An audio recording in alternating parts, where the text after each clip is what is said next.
live. Ms. Marmalejos? Yes, we're live. We're live. Okay. Good morning to all those present and joining us virtually. Today is Tuesday, March 26th, 2024. Today's public hearing is being held for 3 local laws.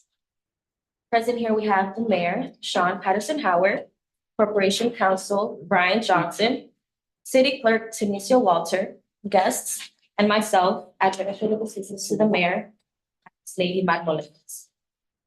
Mayor, good morning. Good morning, everyone. The current time is 9:37. This public hearing is being held for a local law to enact Chapter 224A Solar Energy and to amend Chapter 267 zoning of the Code of the City of Mount Vernon regarding solar energies. This is the first local law. There will be 2 local laws held subsequently after, but this is the first local law that we are opening. Okay.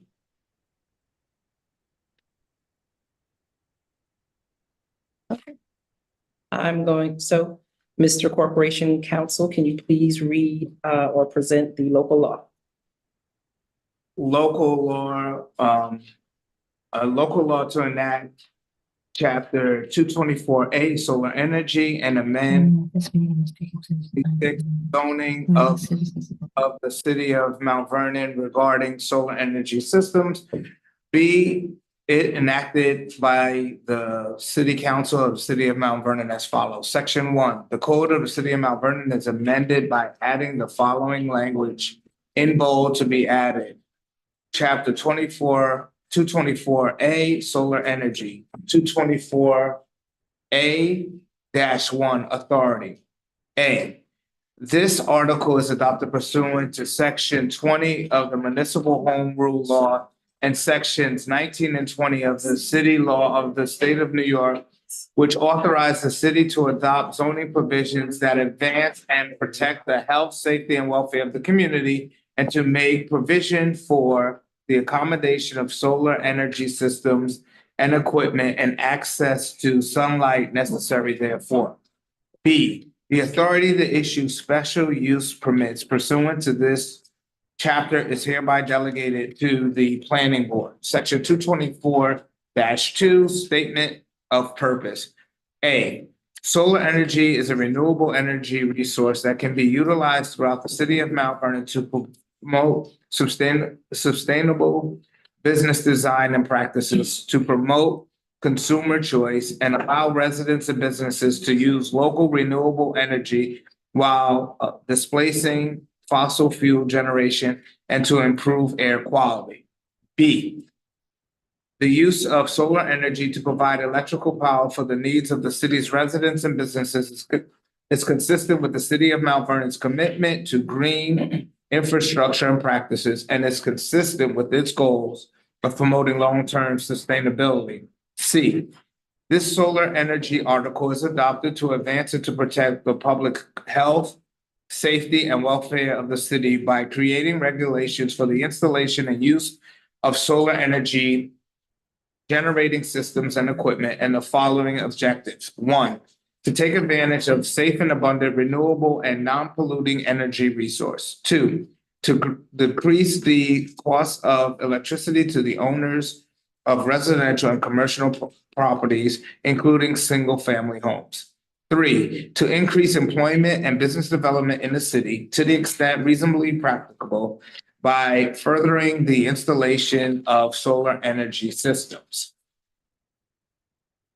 Section 224A-3, definitions. As used in this chapter, the following terms shall have the meaning indicated.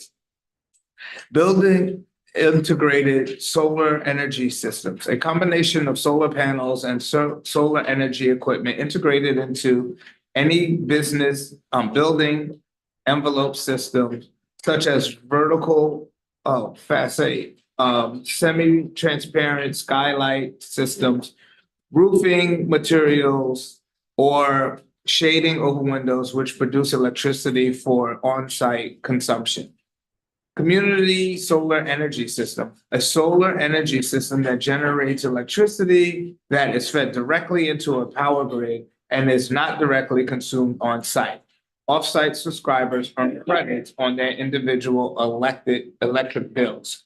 Glare, the effect produced by reflections of light with intensity sufficient as determined in a commercially reasonable manner to cause annoyance, discomfort, or loss of visual performance and visual visibility in any material respects. Ground-mounted solar energy system, a solar energy system that is anchored to or resting directly on the ground via a pole or other mounting or supporting systems, including ballast, racks, or other non-penetrative supports detached from any other structure that generates electricity for on-site or off-site consumption. Roof-mounted solar energy system, a solar energy system located on the roof for any lawfully existing building or structure that produces electricity for on-site or off-site consumption. Solar access. This is 11 pages, so just 11 pages. it's 11 pages. So, okay. Okay, can somebody give me some water? I'm gonna be here a while. Okay, roof mounted solar energy system, a solar energy system located on the roof of any lawfully existing building or structure that produces electricity for on-site or off-site consumption. Solar access, space open to the sun and clear of overhangs or shade so as to permit the use of active and or passive solar energy systems on individual properties. Solar canopy, a permanent structure or architectural projection of rigid construction over which a covering is attached that provides weather protection, identity, or decoration. A canopy is permitted to be structurally independent or supported by an attachment to a building on one or more sides. Solar energy equipment, electrical material, hardware, inverters, conduit, storage devices, or other electronic or photovoltaic equipment associated with the production of energy. Solar energy system, the components and subsystems required to convert solar energy into electric suitable for use. The term includes, but is not limited to, solar panels and solar energy equipment. The area of solar energy system includes all of the land inside the perimeter of the solar energy system, which extends to any interconnection equipment. A solar energy system is classified as a tier 1, tier 2, or tier 3 solar system as follows. A, tier 1 solar energy systems shall consist of the following. 1, a roof-mounted solar energy system. 2, building integrated solar energy systems. 3, solar canopies. B, tier 2 solar energy systems include ground-mounted solar energy systems with system capacity up to 12 kilowatts and that generate no more than 110% of the electricity consumed on the site over the previous 12 months. C, tier 3 solar energy systems are all solar energy systems that are not included in the list for tier 1 and tier 2 solar energy systems, or any community solar facilities where 75% or greater percent of the energy generated at the site is utilized off-site. Solar panel, a photovoltaic device capable of collecting and converting solar energy into electricity. Storage battery, a device that stores energy and makes it available in an electrical form. Visual impact assessment, the assessment of changes to a site or landscape resulting from the installation of solar energy systems as viewed from surrounding properties, adjacent roadways, or public viewpoints. This assessment shall consist of photographs, elevations, renderings, or photo simulations to adequately depict the comparison of existing conditions to the proposed developed condition. Section 224A-4 applicability. A, the requirements of this chapter shall apply to all solar systems permitted, installed, or modified in the city of Mount Vernon after the effective date of this chapter, excluding general maintenance and repair. B, solar energy systems constructed or installed prior to the effective date of this chapter shall not be included in the requirements of this chapter. C, modification to an existing solar energy system that increases the solar energy system area by more than 5% of the original area of the solar energy system, exclusive of moving any fencing, shall be the subject to this chapter.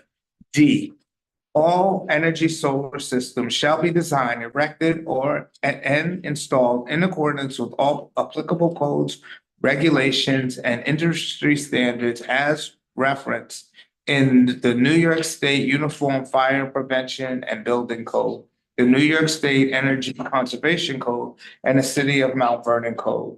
Section 224A-5, general requirements. A building permit shall be required for the installation of all solar energy systems. B, the reviewing authority is encouraged to take into consideration the availability of unobstructed sunlight on sites adjacent to the solar energy systems so as to protect their access to sufficient sunlight and to remain functional over time. C, issuance of approval by the planning board shall be subject to the requirements of State Environmental Quality Review Act, known as SECRA, and its implementing regulations at 6 NYCRR Part 617. Section 224A-6, permitting requirements for Tier 1 solar energy systems. A Tier 1 energy solar system shall be permitted in all zoning districts in the city of Mount Vernon, subject to the conditions listed below for each type of solar energy system. The building department shall use the New York State Unified Solar Permit application and procedures in its review and issuance of a building permit for the installation of Tier 1 solar energy systems with a capacity of 25 kilowatts or less. The building department shall use its standard building permit application and procedures in its review and issuance of building permit for the installation of Tier 1 solar energy systems with a capacity of greater than 25 kilowatts. All Tier 1 solar energy systems shall be exempt from site plan review and approval by the planning board. Tier 1 solar energy systems shall also be exempt from certificate of appropriateness review and approval by the Architectural Review Board. Energy generated from Tier 1 energy solar system shall be consumed on site and shall not be generated for the purpose of supplying energy to the electrical grid, except in instances where surplus energy only beyond the normal demand of the site is produced. 1, roof-mounted solar energy systems. A roof-mounted solar energy system shall be permitted pursuant to the issuance of a building permit from the City of Mount Vernon Building Department. B, all roof-mounted solar energy systems shall comply with the following. 1, solar energy panels on pitched roofs shall be mounted with a maximum distance of 8 inches between the roof surface and the highest edge of the system. Solar energy panels on pitched roofs shall be installed parallel to the roof surface on which they are mounted or attached. 3, solar energy panels on pitched roofs shall not extend higher than the peak of the roof surface in which they are mounted or attached. 4, solar energy panels on flat roofs shall not extend above the top of the surrounding parapet or more than 24 inches above the flat surface of the roof, whichever is higher. C, All roof-mounted solar energy systems shall incorporate to the extent feasible the following design requirements. One, if solar exposure options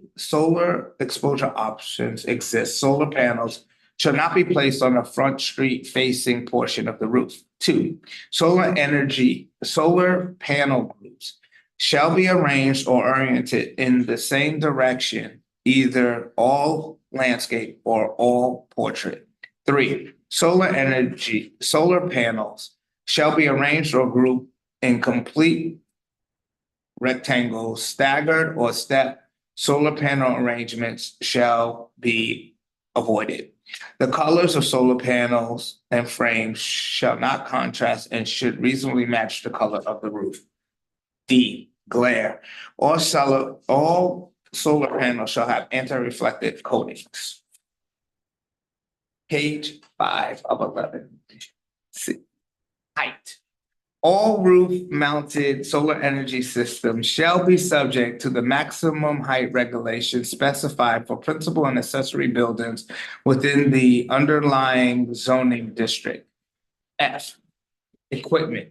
With the exception of solar panels, all equipment associated with roof-mounted solar energy systems, including but not limited to controls, energy storage devices, heat pumps, exchangers, or other hardware or equipment necessary for the process by which solar radiation is converted into electricity, shall be screened from view and shall not be located on any required front, side, or rear yard setback. Two, building integrated solar energy systems. A building integrated solar energy system shall be permitted pursuant to the issuance of a building permit for the City of Mount Vernon Building Department. B, a building integrated solar energy system as part of the principal or accessory building shall comply with all applicable setback regulations of the zoning district within which it is situated. C, all equipment associated with building integrated solar energy systems, including but not limited to controls, energy storage devices, heat pumps, exchangers, or other hardware or equipment, shall be located within the principal or accessory structure it serves. 3, solar canopies. A solar canopy shall be permitted in all non-residential districts pursuant to the issuance of a building permit from the City of Mount Vernon Building Department. B, glare. All solar panels shall have anti-reflective coatings. C, setbacks. A solar canopy as part of a principal building, accessory building, or freestanding shall comply with all applicable setback regulations for the zoning district within which it is situated. D, height.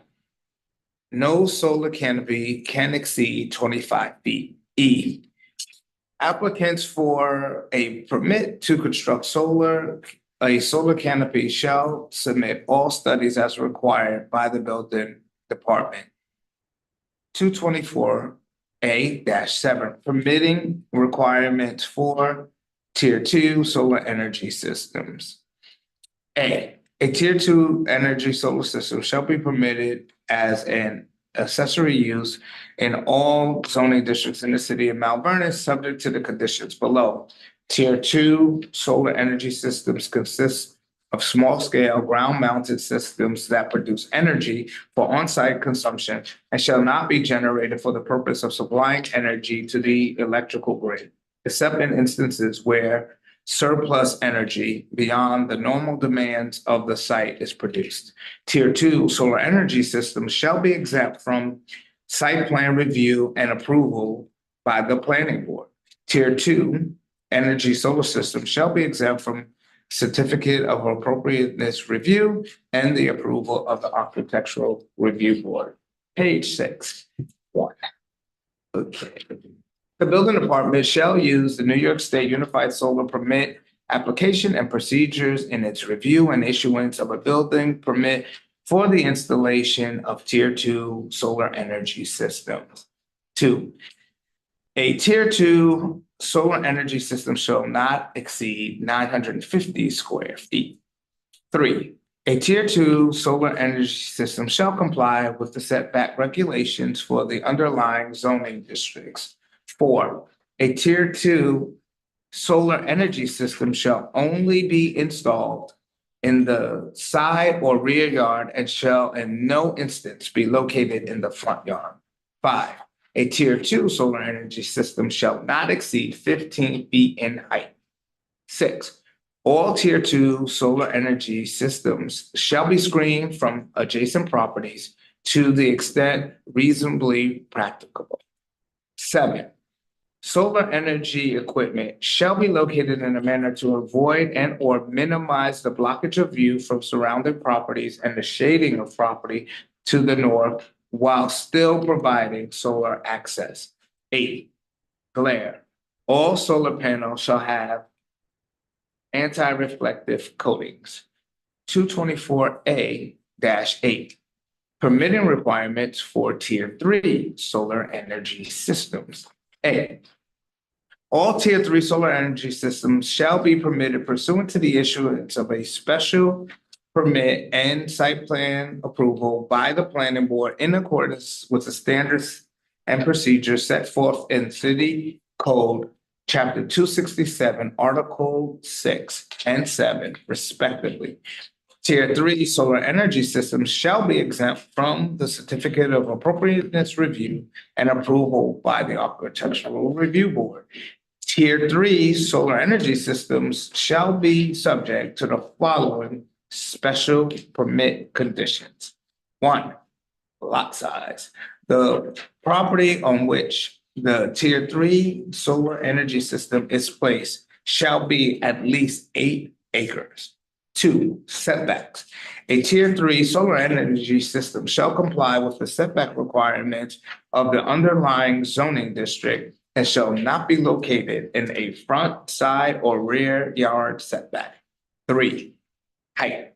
No structure can exceed 25 feet or 2 stories. 4, underground requirements. All on-site utility lines shall be placed underground to the extent feasible and as permitted by the serving utility, with the exception of the main service connection at the utility company right-of-way and any new interconnection equipment, including without limitation, any poles, new easements, and right-of-way.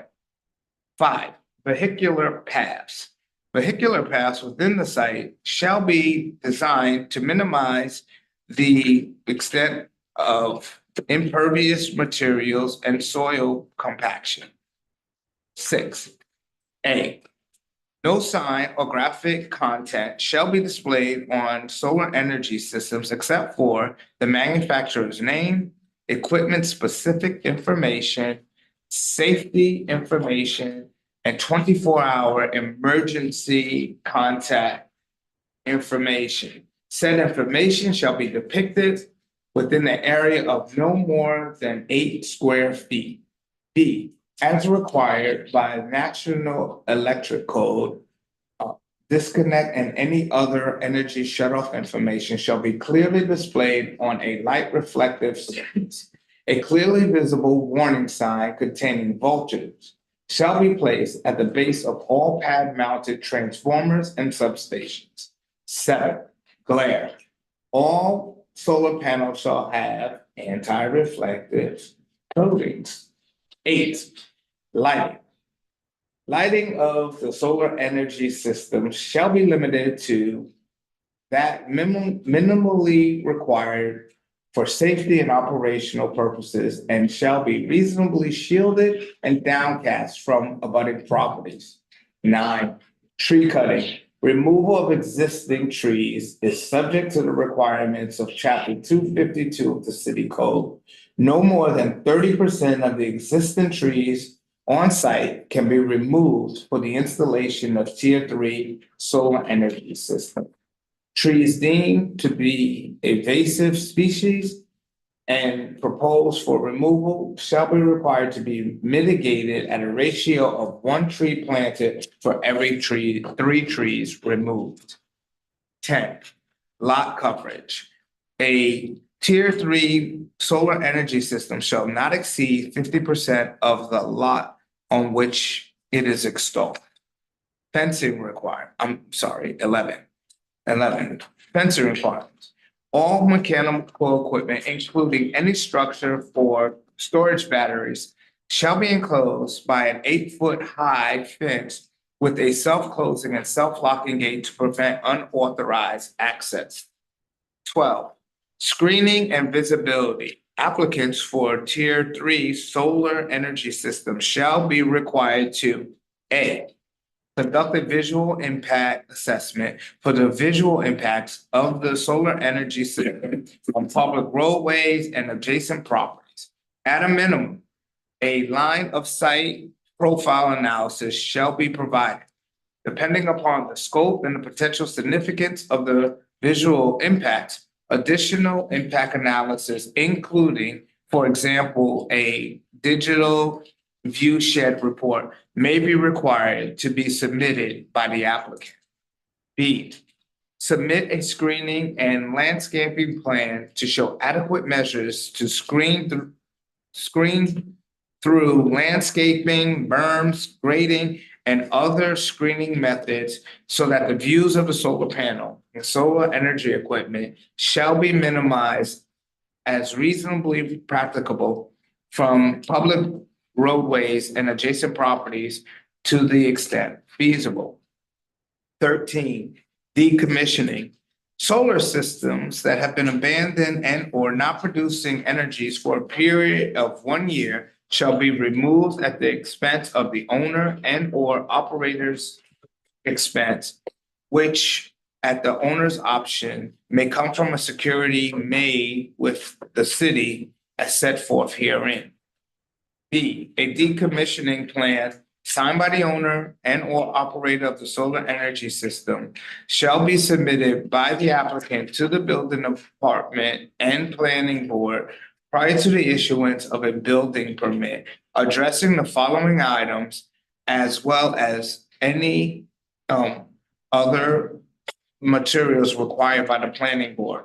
1, the estimated cost of removing the solar energy system. 2, the time required to decommission and remove the solar energy and ancillary structures. Page 8. The time, 3, the time required to repair any damage caused to the property by the installation and removal of the solar energy systems. 4, restoration landscape plan to the condition that existed prior to the installation of solar energy system. 5, identify the party responsible for decommissioning. 6, documentation of termination of the lease if applicable. 7, document the removal of owner operator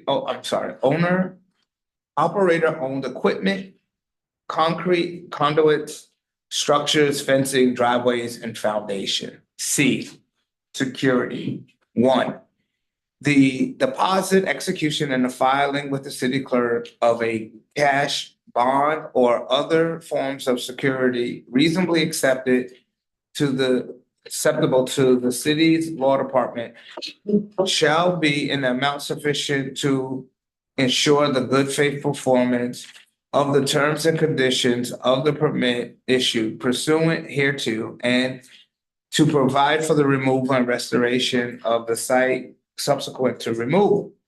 The amount of the bond or security shall be 125% of the cost of removal of the Tier 3 solar energy system and restoration of the property with an escalator of 2% annually for the life of the solar energy system.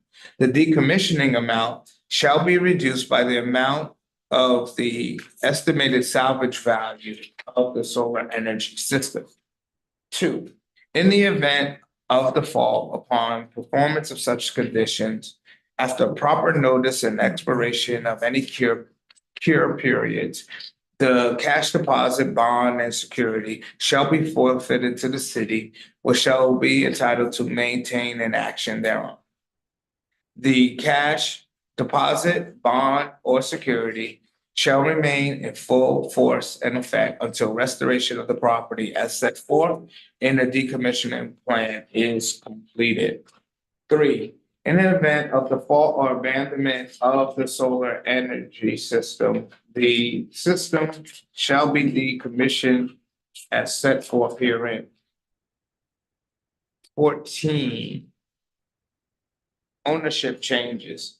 If the owner or operator of the solar energy system changes or the owner of the property changes, a special permit shall remain in effect provided that the successor owner or operator assumes in writing all of the obligations of the special permit, site plan approval, and decommissioning plan.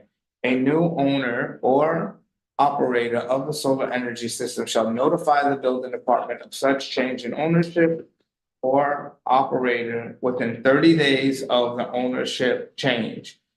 Satisfactory proof of the decommissioning security is active and in place shall be submitted to the satisfaction of the city law department. 15, an approved fire apparatus access road is required to be conducted for all Tier 3 systems. 16, applications for all Tier 3 systems shall incorporate at a minimum controls for water quality in accordance with the city code, chapter 226, stormwater management. Panels shall be considered impervious if they are not spaced a distance or equal to the width of the panel and designed in general conformance with the New York State DEC solar panel construction stormwater permitting SWPPP guidance. Runoff shall be reduced to reflect pre-existing hydrological and hydraulic conditions to mimic forest conditions. 17, an annual inspection and monitoring report shall be submitted to the building department for Tier 3 systems by March 31st of a given calendar year. The report shall provide data from the previous calendar year, January to December, outlining power generated, number of users benefiting from the system, energy credits received, and estimated savings. In addition, the report shall provide photographic documentation of the installed system and any mitigation measures required as part of the approval. 224A-9, safety. A, solar energy systems and solar energy equipment shall be certified under the New York State Uniform Fire Prevention and Building Code and applicable electrical codes as required. B, solar energy systems shall be maintained in good working order and in accordance with industry standards. Site access shall be maintained, including snow removal at a level acceptable to the local fire department. C, if storage batteries are included as part of the solar energy system, they shall meet the requirements of the New York State Uniform Fire Prevention and Building Code when in use, and when no longer used, shall be disposed of in accordance with the laws and regulations of the city and any applicable federal, state, or county laws or regulations. 224A-10, abandonment and decommissioning. A, all Tier 3 solar energy systems shall submit a decommissioning plan as set forth in this article. B, upon cessation of electricity generation of a solar energy system on a continuous basis for 12 months, the owner and or operator of the solar energy system shall implement the decommissioning plan. The decommissioning plan must be completed within 120 days of cessation. C, if the owner or operator fails to comply with the decommissioning upon abandonment, the city may, at its discretion, utilize the bond and or security for the removal of the solar energy system and restoration of the site in accordance with the decommissioning plan. 227A-11, fees. The fees for the energy solar system shall be established from time to time by resolution of the city council. 224A 12, taxation. Pursuant to This mayor. No, Two- this is the order of the agenda. This is the order. We are not. You think you're tired? This is- Please, let me get through it. Pursuant This to, is the order of the agenda. Please, thank you. Please proceed. thank you. 224A 12, taxation pursuant. Hold on, please, if you need to speak to each other, do it in the hall. The rules of the city council meetings and all public meetings are the same. If you have private conversation, then you would need to take that in the hall so that we can conduct the business. We are following the agenda in the order in which it was laid, as it is always done. And we will move on from here. He is at the end of reading an 11-page document. That is required to be read by law. All right, let me finish. This is not a private meeting. This is a public hearing for a local law. The agenda has been duly set and we are following the rules as required to follow. And so, please. Section 224A 12, taxation pursuant to 487 of the real property tax law. The city shall require all applicants to enter into a contract for payment in lieu of taxes, pilot for all community solar energy systems. 224A, enforcement. Any violation of this solar energy law shall be subject to the same enforcement requirements, including the civil and criminal penalties provided for in the city code. 224A 14, severability. The invalidity or unenforceability of any section, subsection, paragraph, sentence, clause, provision, or phrase of the aforementioned sections as declared by the valid judgment of any court of competent jurisdiction to be unconstitutional shall not affect the validity or enforceability of any other section, subsection, paragraph, sentence, clause, provision, or phrase which shall remain in full force and effect. Section 2, Chapter 267 of the City of Mount Vernon is amended by adding the following language. 267-29, approving agency. The approving agency for the following listed special permit uses shall be the planning board. 10. Tier 3, solar energy systems as regulated by Chapter 267, Article 14, Section 3. Section 267-14K of the Code of the City of Mount Vernon shall be repealed. So I don't think I have to read all of the appeal language. Yeah, read it. It's part of the paper, so I don't want any. Language in bold and highlighted to be added, language struck through, bold and highlighted to be deleted. Section K, so this is information for anyone paying attention to this, that is actually being deleted from the section, relevant section. K, solar energy collections, section 1, installation of solar energy collectors other than for 1 and 2 family dwellings shall be the subject of approval of the planning board, which shall take into account the needs of energy conservation. 2, access to sunlight for present and potential solar energy systems both on and off, as well as the building, siding, orientation, landscaping shall be considered by the approving agencies as part of their review and application. Section 3, new construction on any lot line which shall block access to sunlight between hours of 9 a.m. and 3 p.m. Eastern Standard Time for existing approved solar energy collectors or for solar energy collectors for which a permit has been issued is prohibited except by permission from the Board of Appeals on a showing that any other arrangements are infeasible or impracticable impractical or that the degree of blocking is negligible. Section 4, if any section, clause, phrase, or any other portion of this local law for any reason is deemed invalid in whole or in part by any court, agency, commission, legislative body or other authority of competent jurisdiction, the portion of the law declared invalid will be deemed separate and distinct and independent portion and declaration will not be affected. The validity of the remaining portions hereof which shall continue in full force and effect.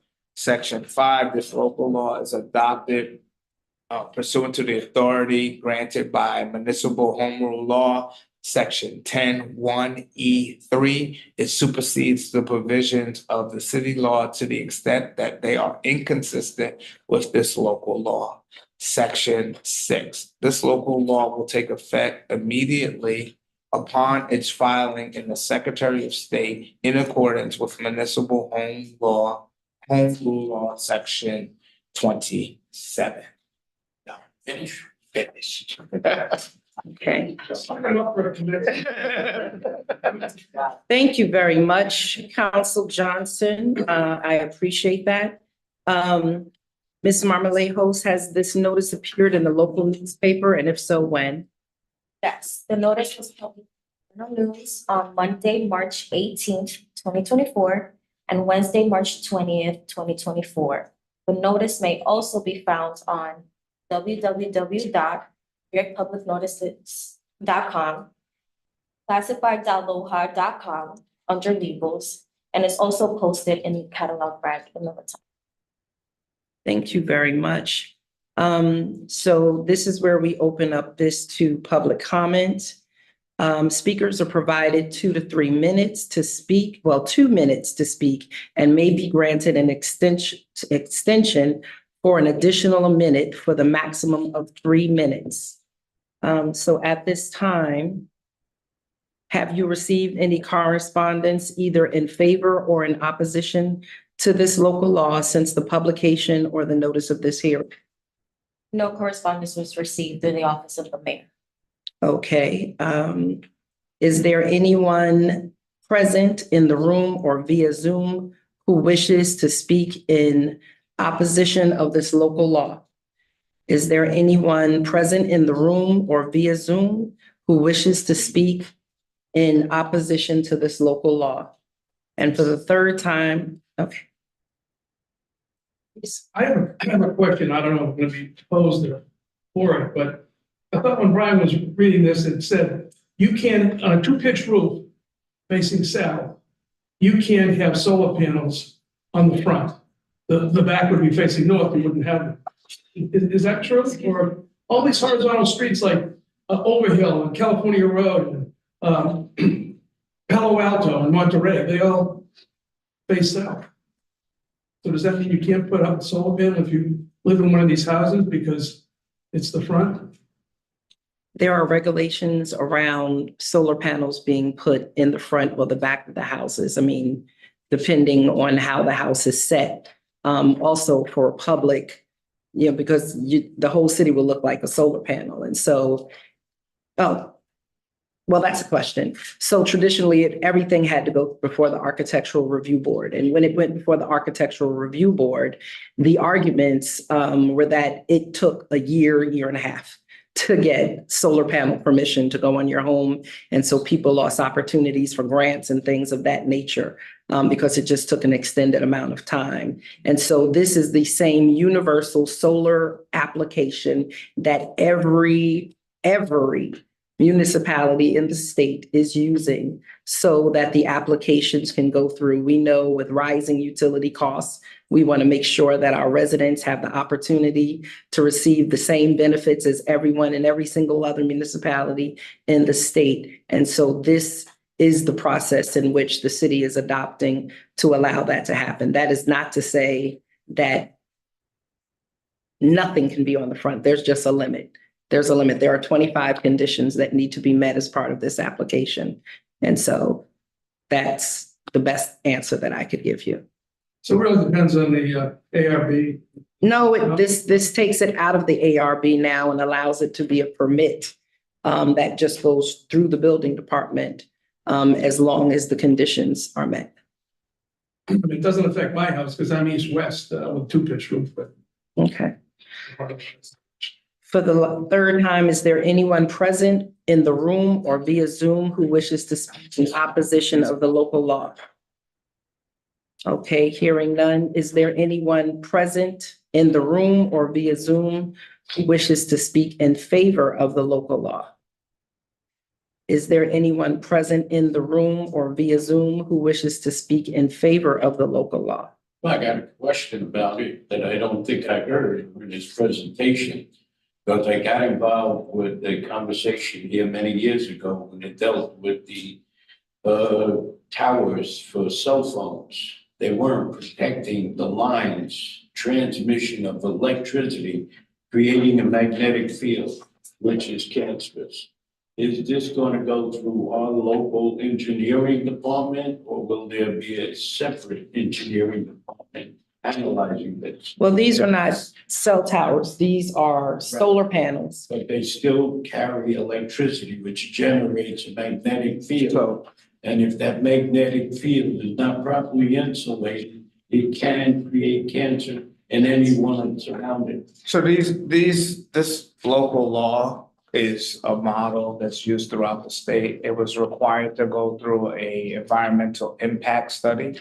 So it's already undergone that process, so there's no concern. That stuff is highly regulated. They take it away from local municipalities. So it meets the environmental requirements from the state. That is something that we would all anticipate, but cancer has exploded. Anybody and everybody is suffering cancer. What are we doing to try and prevent it? So I don't trust the Environmental Protection Agency or anybody else that's violating the laws if their laws have been presented. If there's no such law, then they can do whatever the heck they want. When I questioned this here, solar panel stuff many years ago, and the contractors were coming in trying to sell me everything, they didn't have a switch. They could shut it off. And it would be a very safe, if you get a fire in a building, how do you prevent equipment from touching electricity that's in the area 12, 15,000 watts?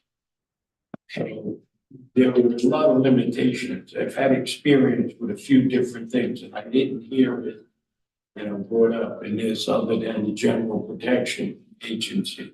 Okay. So I wouldn't want to see something go ahead and people put this stuff in, and then all of a sudden it's cost effective on their part that they didn't know about before. Okay, thank you. Everything again has gone through state as well as federal environmental impact tests and certifications. Solar laws, solar panels have come a long way than they were many years ago. We actually have people beating down our door every day, waiting to have solar panels installed in their house. This is one of the many complaints that we get regarding the building department. And so what we are doing is we are adopting what has been adopted throughout the state, which is a much more efficient process that takes the burden off of the homeowner and allows them to move forward with solar panels. And so with there not being any clear fors or against local law number. We don't have a number. Okay, but this local law to enact Charter 224A Solar Energy and amend Chapter 267 zoning of the Code of the City of Mount Vernon regarding solar energy systems has passed. Thank you to the building department, to DPW Office of Sustainability, to the planning department, and the city council, the council corporation's office, and the office of the mayor, for all working very closely to bring this law to fruition. So this law passes. Okay, are there any solar panels now for residential and commercial buildings? Yes, there are. Right. Mhm. Are they compliant? I couldn't even begin to answer that question. If they were out of compliance, I'm sure we would be violating them and having them removed. But we're finished and I'm moving on to the next local law. Good morning to all those who have joined us. It is Tuesday, once again, March 26th. Today's public hearing is being held on 3 local laws. We have just finished the first one. Present, again, here we have the mayor, Sean Patterson Howard, Assistant Corporation Counsel, Brian Johnson, City Clerk Tanisha Walters, guests, and myself, Administrative Assistant to the Mayor, Arismendi Manuel. Mayor? Okay, moving on to the second local law. The public hearing is being held for local law amending section 21 of the Charter 490, Chapter 490 of the laws of 1922, also known as the Charter of the City of Mount Vernon, in relation to the salary of the mayor and city council members whose terms of office expire on December 31st. There are 2 separate local laws because we are elected in 2 separate terms. The mayor is elected with 2 city council people. The comptroller is elected with 3 city council people, so that there are always staggered terms of the elected officials. And so it's the same issue. Everyone is receiving increases under or are proposed to receive increases under these local laws, but they will be read separately and they'll be addressed separately, but it's all the same issue. As we already stated in the last local law hearing, people are able to speak in favor or against, and they have 2 minutes. They can receive an extension of 1 minute up to a maximum of 3 minutes to speak at the hearing for or against these local laws. And we will proceed as follows. Corporation Counsel, can you please read the local law amending section 21 of chapter 490 of the local laws of 1922, known as the Charter? Sure. A local law amending section 21 of chapter 490 of the laws of 1922, also known as the Charter of the City of Mount Vernon, as amended by local law number 2 of 1925, local law number 3 of 1931, local law number 6 of 1939, local law number 2 of 1945, local law number 3 of 1949, local law number 3 of 1945, local law number 2 of 1959, local law number 3 of 1960, local law number 6 of 1966, local law number 11 of 1967, local law number 7 of 1969, local law number 1 of 1971, local law number 4 of 1972, local law number 2 of 1973, local law number 4 of 1974, local law number 1 of 1977, local law number 6 of 1977, local law number 11 of 1980, local law number 8 of 1981, local law number 1 of 1982, local law number 5 of 1983, local law number 2 of 1984, local law number 9 of 1985, local law number 2 of 1986, local law number 1 of 1987, local law number 4 of 1987, local law number 1 of 1988, local law number 1 of 1989, local law number 5 of 1999, local law number 1 of 2000, local law number 1 of 2004, local law number 2 of 2004, local law number 2 of 2007, local law number 3 of 2007, in relation to the salary of the mayor and city council members whose term of office expire on December 31st, 2009, amended to 2027. Be it enacted that the city council of the city of Mount Vernon, section 21 of chapter 490 of the laws of 1922, also known as the chapter of the city of Mount Vernon as amended by local law number 2 of 1925, local law number 3 of 1931, local law number 6 of 1939, local law number 2 of 1945, local law number 3 of 1949, local law number 3 of 1950, local law number 2 of 1959, local law number 13 of 1960, local law number 6 of 1966, local law number 11 of 1968, local law number 7 of 1969, local law number 1 of 1971, local law number 4 of 1972, local law number 2 of 1973, local law number 4 of 1974, local law number 1 of 1977, local law number 6 of 1979, local law number 11 of 1980, local law number 8 of 1981, local law number 1 of 1982,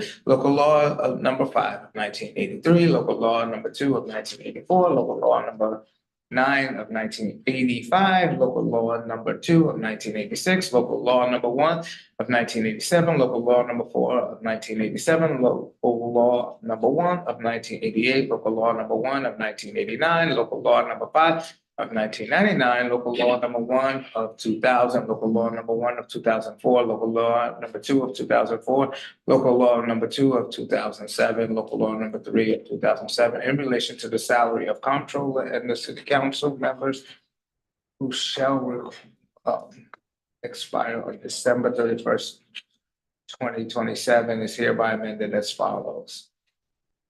Section 21. Fixed salaries. The annual salary of the mayor shall be 200,000 and the annual and of the comptroller of 128, which is not the amended amount. Yes, that's how it is. Just let me read it. Let me read it. The annual salary of the city of the salary of the council member shall be 50,000, except for the council members duly elected to the city council, in addition to the salary as the council members shall receive a salary, a further sum of $5,000.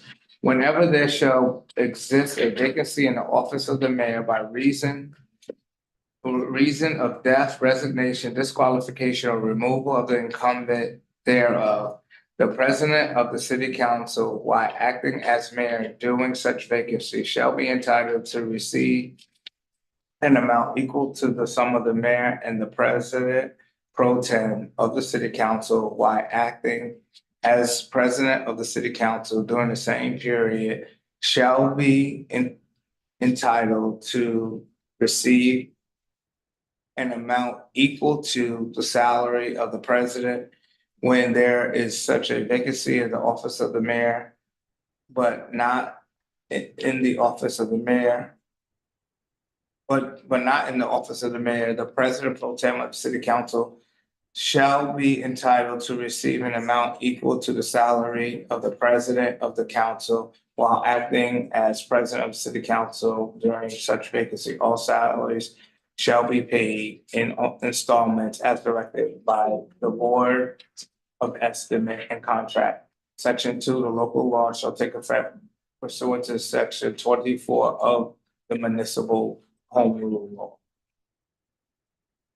Thank you very much, Corporation Counsel Johnson. That's right. Has this notice appeared in the local newspaper, and if so, when? Yes, the notice was published in the news on Monday, March 18th and Wednesday, March 20th, 2024. The notice may also be found on NewYorkPublicNotices.com, classified.locals.com, and it is also found in the Rotunda.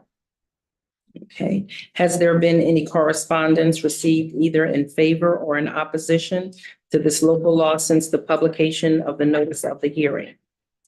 Yes, we did receive correspondence to the office of the mayor. Okay. Can you please read into the record first those who are in opposition of this local law? Okay.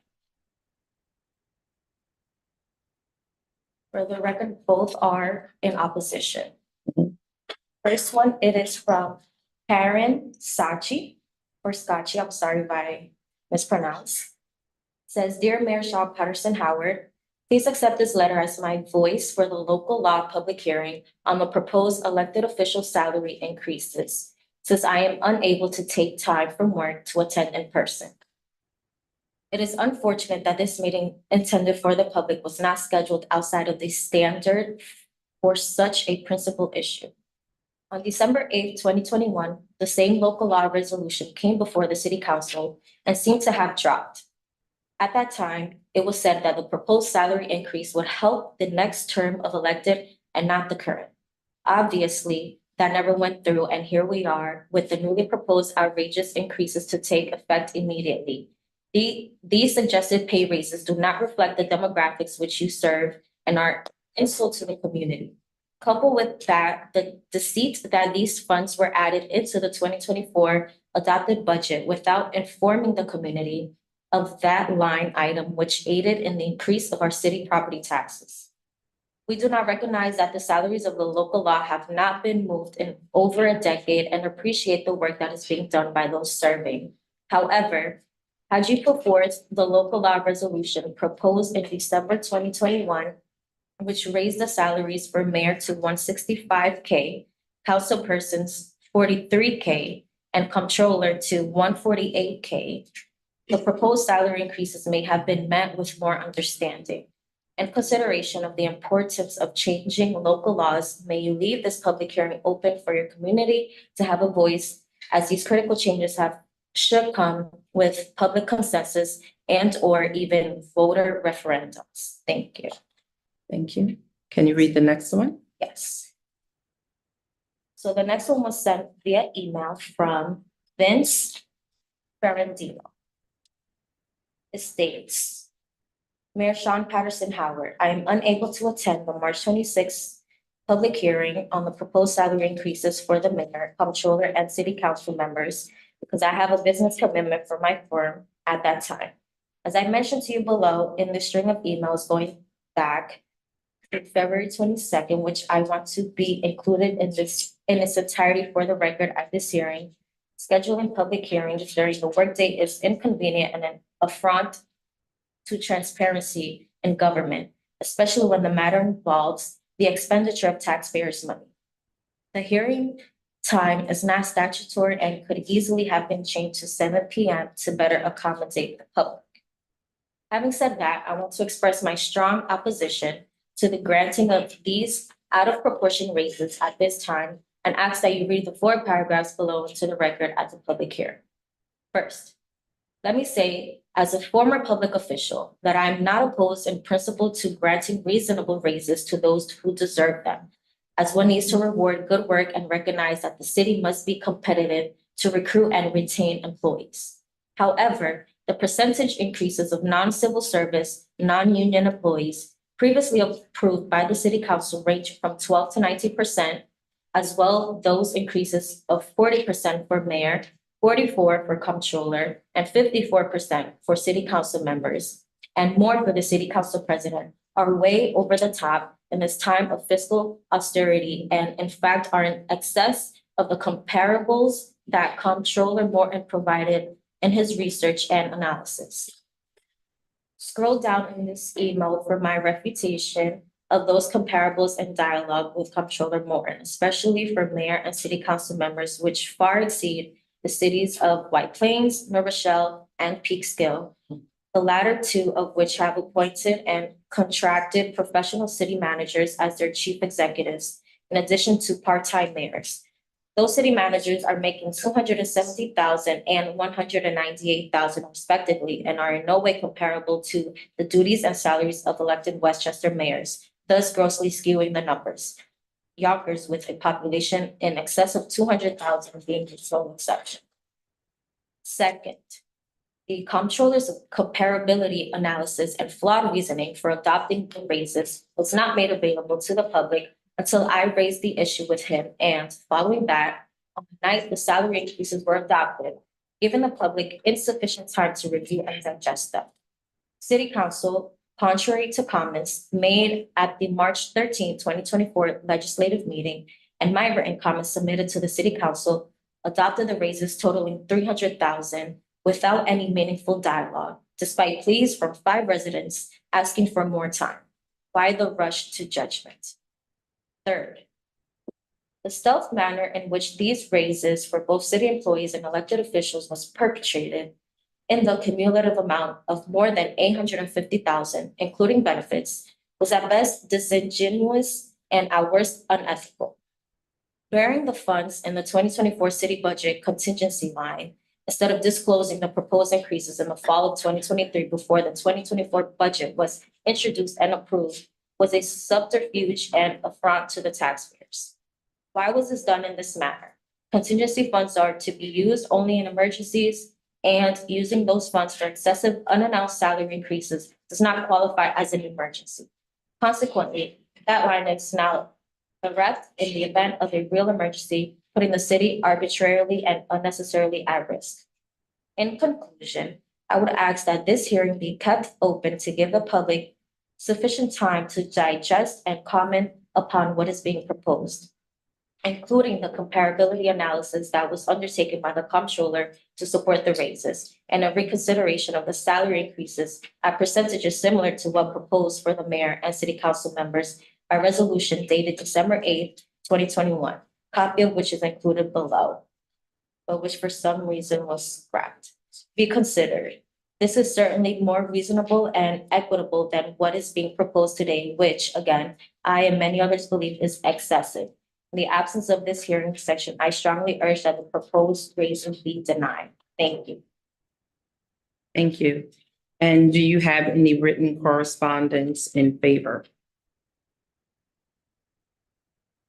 We have a letter from the comptroller. Okay, read that into the record. Letter from comptroller on adoption of the local law to increase the comptroller and city council members' salaries. Dear Honorable City Council members and Board of Estimates and Contract. This letter serves as a follow-up to my previous information submitted to the City Council regarding the data used to determine recommended salaries and to provide context for legislation to adopt a new local law aimed at increasing the annual salary of the mayor, comptroller, and city council members. As the proposed local laws, the salary adjustments would be as follows. Proposed Law A. The salary of the mayor shall be increased to $200,000 from the current salary of $143,000, effective as of January 1st, 2024. The annual salary of a council member shall be increased to $50,000 from the current salary of $33,000. Additionally, the council member duly elected as president, the city council shall receive, in addition to such salary as council member, the further sum of $5,000. Proposed Law B. The salary of the comptroller shall be increased to $185,000 from the current salary of $128,000, effective as of January 1st, 2024. The annual salary of a council member shall be increased to $50,000 from the current salary of $33,000. Additionally, the council member duly elected as president of the city council shall receive, in addition to such salary as council member, the further sum of $5,000. Rationale. It is essential to adjust salaries to ensure fair compensation for the dedicated service provided by our mayor, comptroller, and city council members. Similar compensation is offered to elected officials in neighboring municipalities, which reflects the responsibilities they shoulder and their commitment to serving their respective communities. Moreover, the salaries of our officials have not increased since 2007, which is 17 years now. The cost of living has increased since then at a cumulative 45%, which justifies the need for these increases, coupled with the comparison to current salaries for similar neighboring municipal officials.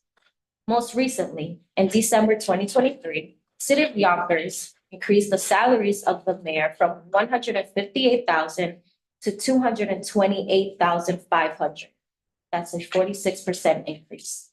And the city council from $48,000 to $58,000, representing the first raise for these positions in 20 and 10 years, respectively. In 2019, Westchester County raised the salaries for lawmakers by 52% and 26% for department heads. Salaries for the department heads at the county was increased from 155,425 to 195,000 in 2020. Both the Yonkers and Westchester County increases included retroactive payment for previous years, which is not the case for the proposed Mount Vernon salary increases. As a final note, according to LOHUD, in 2016, 15 of the 45 municipalities in Westchester gave increases to supervisors, mayor, council members, trustees, or both. Methodology.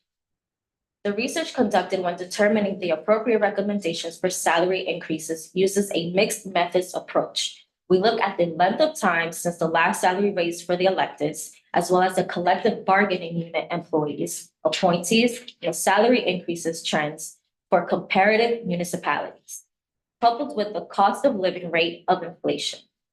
While the percentage increases may seem significant, it is extremely important to recognize this process is layered and must consider a variety of factors, inclusive of the fact that the elected salaries have not been increased in 17 years, since 2007, and the appointed employees, with few exceptions, in 7 years, that's 2017. Additionally, the past practice has been to offer the appointees similar salary increases to the collective bargaining employees once the CBAs have been executed. Therefore, upon settlement for the last 3 collective bargaining unit agreements in December 2023, we reviewed the appointee salaries and used the same critical analysis lens as with the CBA to determine the recommended salaries for the appointees. Now that we have recommended the salary adjustments for the CBA and appointee employees, it is my belief and position that the recommended salaries for the mayor, comptroller, and city council are fair wages and on par with the neighboring comparative municipalities.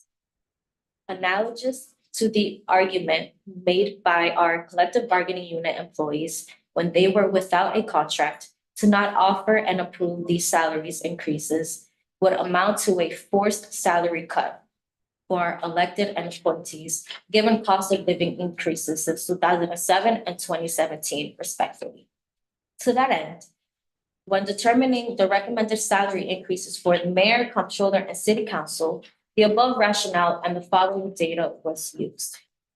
Here had You don't have to worry about the charts. it's just a chart. We'll show the charts later. Great. Okay?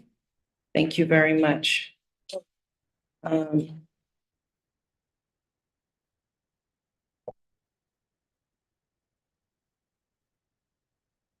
So is there anyone present in the room or via Zoom who wishes to speak in opposition of the local law? I do.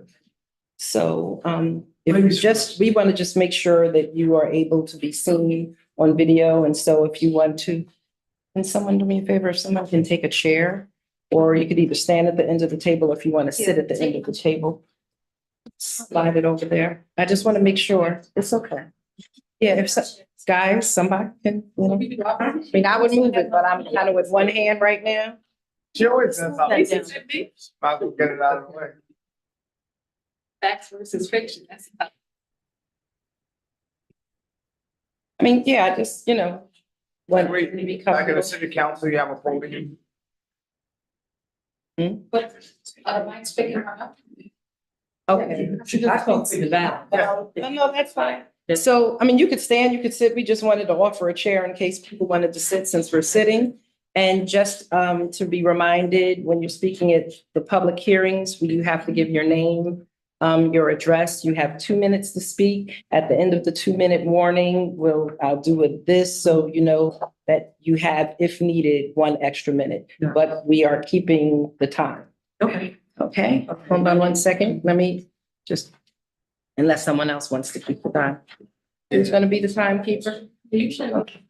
Aaron, Right. I can't be the timekeeper because I want to hear what you're saying. And Miss Mack is gonna take notes because my left hand, I can't do too much writing. Okay, so Okay, my name is Cynthia Crenshaw, 315 Monday Lane, North Mount Vernon. My question to you are, you knew the salary prior to the job. Why such a large leap? We've already paid sewer taxes. We are now paying interest on the water starting in April. We received a letter about the protection of the sewer. And is there any deduction for a parent? We received just one letter about this sewer. So is this sewer company receiving a kickback to, Mount Vernon? The school board wants the city to pay 9% of their money that you owe them. This year budget, I felt was kind of quiet compared to the sewer budget. And you keep saying things is going out, social media, newspaper, et cetera, et cetera. But 3 senior citizens contacted me because they don't know anything. Why can't, when they do garbage, they put up these notices at the houses? Per the United Way, a family in Westchester must earn about $88,000 a year to cover the basic cost of food. The average salary in Mount Vernon is $75,000, which I think is wrong, but that's what Google is saying. Mount Vernon is 60% below the poverty line. So I just don't understand why we are having such a high increase in salaries. Why not just take little steps and let everybody eat? This is a very, very large jump. And the only one that's gonna be paying these, of course, are the homeowners. And a lot of the homeowners are senior citizens. We need help too. And that's it. But a couple of senior citizens contacted me because they didn't know. I had to let them know what was going on in Mount Vernon. If you want to be open about it, put things in people's mailbox. Senior citizen does not get out, and he's talked about this several times at different meetings at the city council also. I don't think these increases is fair, and this is going to be on the back of the majority senior citizens. thank you, Ms. Crenshaw. Next. No applauding. Next.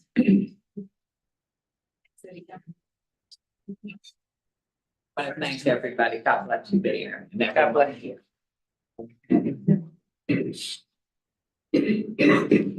My name is Juanita Thomas. I reside at 590 East 3rd Street, apartment 30, Mount Vernon, New York. And basically, I didn't know I was going to be here, but I'm here. And I am a little concerned. I wouldn't want for anybody not to get a raise. You know, I worked for 31 years at the county and I taught too.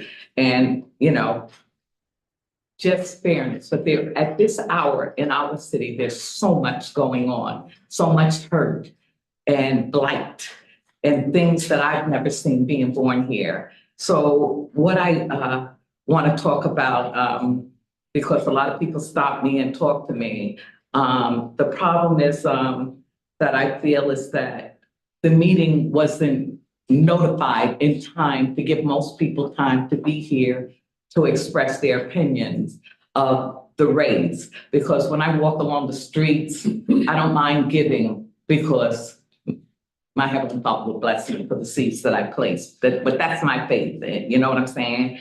And a lot of people feel left out here in the city of Mount Vernon. And there's a lot of pain in our city, you know, and our schools, as far as I'm concerned, no longer are what I would call educational institutions. And I'm going to say this, in order for us, the problems that we're having today, our minds, and I don't care how bright we are not able to handle the things that we have to face today. We need God put back in these cities. I don't care how brilliant we are. I think I'm brilliant, but I'm not able to handle what is coming down upon the pipes. When you wake up in the morning, you hear that a trailer or something done exploded and people are in the ocean, darling, we are all affected by it. And I don't care how bright we are, the psychiatrists are not going to be able to handle these problems. We need God. I may have again, I want to talk about the people that are losing their home and the senior citizens. And I believe everything that touches my life so that I can be touched with the feelings and infirmities of all that are going through. And I believe God allows me to. I've been at Jeff's door 3 times, 1 time an hour, and I'm here. And I believe I'm here for a purpose. May God bless each and every one of you. Amen. Amen. Please hold. Oh, sorry. Thank you. Okay, thank you, Ms. Thomas. Next, in opposition, if you would like to speak in opposition. I mean, and please, when you see one person sit, the next person can get up. It's no special invitation needed.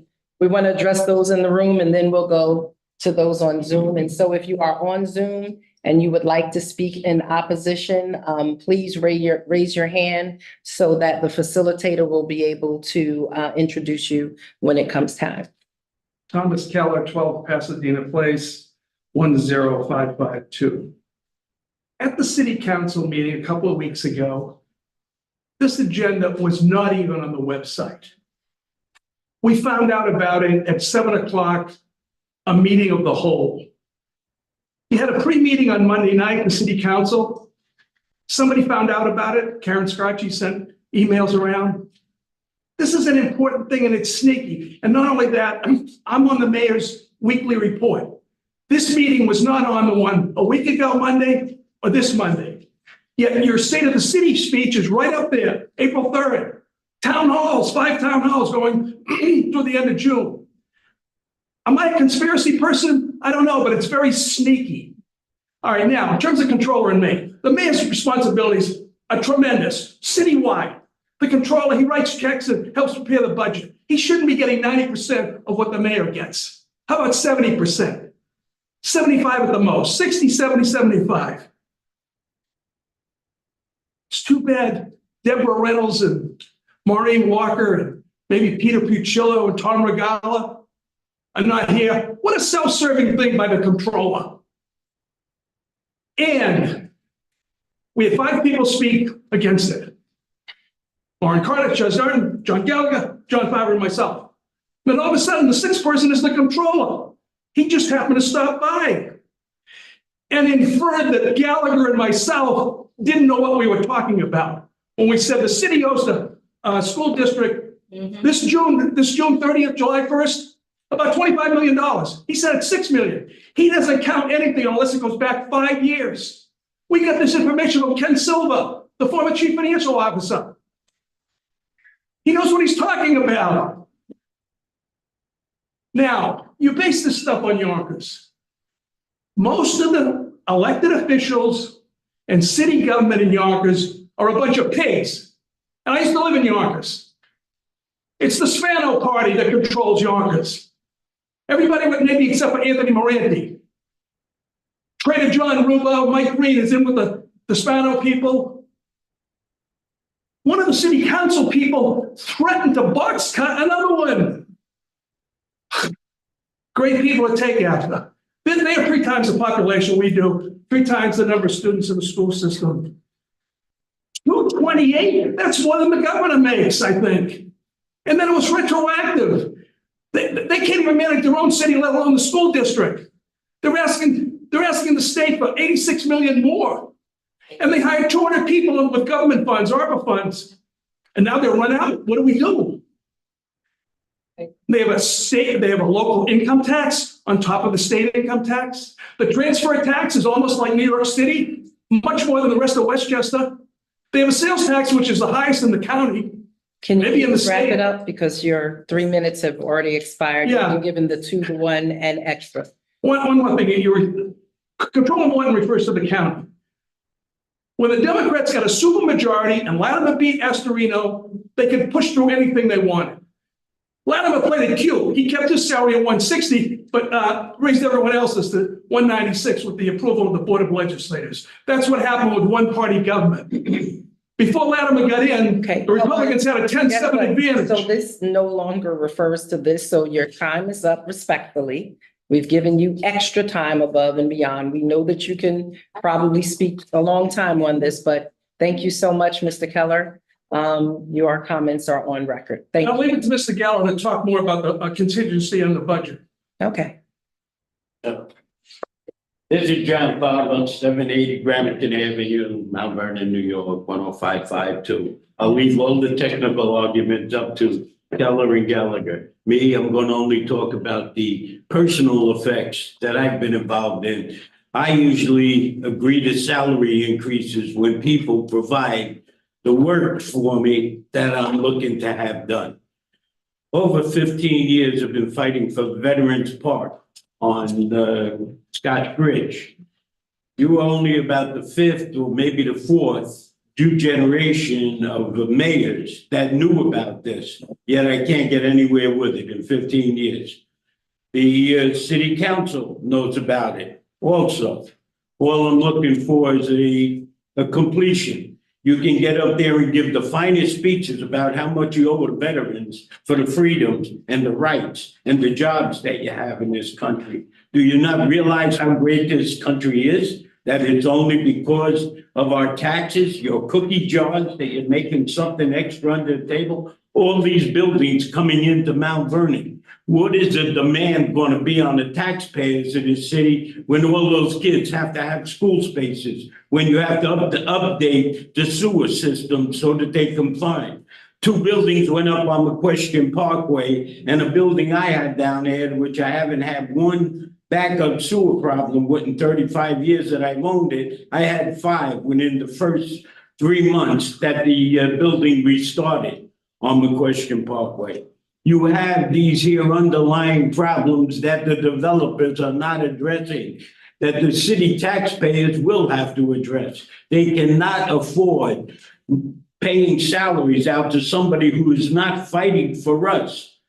We've got larceny in this city that goes on for a good many years, and it's at the upper echelons of the politics, and your city council knows about it. So why aren't we addressing those things? We have violence in this here city that isn't second to anybody else in Westchester County. Yet you want salaries that'll be equal to those. So they must have some kind of answer for larceny or crime in their cities that we don't have here. Those are things that you have to address if you want to get the taxpayers of this city back in line with reality. We are fighting for existence too. I have tenants, for God's sakes, that need some assistance because their spouses have left them. They've got a couple of children. I've reduced rent to almost $0 a month to try and help them out. 4 months behind, I can't pay my bills on circumstances like that. But these people will be out on the street if I want to take my role. And yet, if I'm 5 minutes late with something having to do with the city, I pay a penalty. I pay a penalty fee and interest fee. I don't charge that to my tenants. I've learned how to work with people ever since I was born, because that's the way my father raised us. And I'm looking for politicians who look for that also, have those values, that the people are your main instrument in the job that you have. And if there's no pride in doing that, then you're in the wrong job. This is not the job you come into to make your millions of dollars. I'm sorry about that, but it's just not the thing. This is a civil service job and you should be getting benefit by all means. I'm not against that. You put in your time. And just by sitting here today, I can understand why it takes so long to accomplish something when we got to listen to an hour and a half of rhetoric. It doesn't have anything to not to embarrass anybody. But we've definitely given you probably an extra minute and a half. Yeah, So thank but then there's a general protocol. I tried to. It was like a pharmaceutical. Okay. I only introduced that to see a little bit of a light. Absolutely. That is my life, okay? I Thank want to see people smile, enjoy it, and I want to be able to discuss things with people on a regular basis, you know? Thank you, Mr. Fox. Thank you. Is there anyone else who would like to speak in opposition? If you would like to speak, please. So in the interest of moving this forward, if you want to speak, please. Is there anyone else who wants to speak in opposition twice? Yes. Is there anyone else who would like to speak in okay, because I'm going to start counting it out if people don't get up and move forward. You have to have respect for older people. I have to. It takes us- Fast when you want Takes us to. a while to move. I have gray, they're just color. Thank you very much for inviting me to the March 26th filibuster. I've never experienced a live filibuster, but I certainly did today. I don't understand why you didn't have two separate public hearings, one for the solar and one for the. So is your time starting now? I'll back up. John Please. Gallagher, everybody knows me, but I'll repeat it. John Gallagher, I'll put it out. John Gallagher, 165 East Livonia Avenue, Mount Vernon. The mayor of Penny. How? Once again, I don't understand why this was not separated with two separate public meetings. First of all, it's been commented, and I'll just bring it out right quickly. I don't understand why this meeting is taking place at 9:30 in the morning on a weekday. There's a lot of people that can't attend this meeting. Totally unfair to people that are working. I'm retired, thank God. Because that would not have happened in business, whatever. You make it available for people when they can get there and do what they have to do. And there's a lot of people here that are against these raises. I technically am not against the raise for people. I'm against the way the raise was put out there, and I'm also against the way the public hearing has been set up here. I looked at the proposed budget. Anybody that knows what a proposed budget is realizes it's a forecast of expenditures and also revenue. This proposed budget that was put out, my good friend, Paul Morris. Oh, I appreciate you. Thank you. I appreciate you coming, because I like when you comment, because I don't get a chance to comment back on it. Anyway, the last time we spoke, we did talk about the money that was owed to the school districts from the city. And that time it was 25 million. I was referring back to when the first bills came due and whatever. The controller and the city of Mount Vernon has paid the school district back some money. I don't check every month to see how much money came back, but I'm told that that figure is still quite up there in the many, many millions of dollars. Not the process of collecting warrants, but the fact what the city owes the school district. Given that, I don't understand how we have 50% increases for people that are elected in this office. True, people that are in these offices were not here in 2007 when you got your last raises, but by token of looking at what's going on, I don't think that you should be entitled to 50% increases, especially the hard financial situations that most people in Mount Vernon are living in. And there are a ton of people under the poverty level. There's a ton of people who get subsidized housing. There's a ton of people who get subsidized health, whatever. We can't afford these increases. And a lot of them are homeowners that are losing their homes. And that's a shame. That's a darn shame that one asset they have is they're losing their home. With regards to the proposed budget quickly, when this was given out to the public, I looked at it. I didn't see any salary increases proposed for 2024. I looked at on the mayor's line, I looked under the controller's line, and I looked under the city council. All of a sudden, we're proposing increases for them. So what was put out to the public was a fraud, was a farce. Okay, you did not include the raises that you were looking to vote for yourself, which you knew about because the budget process in the city is supposed to start in the middle of the summer at least and be given to the public or a draft by October, by statute, charter in Mount Vernon.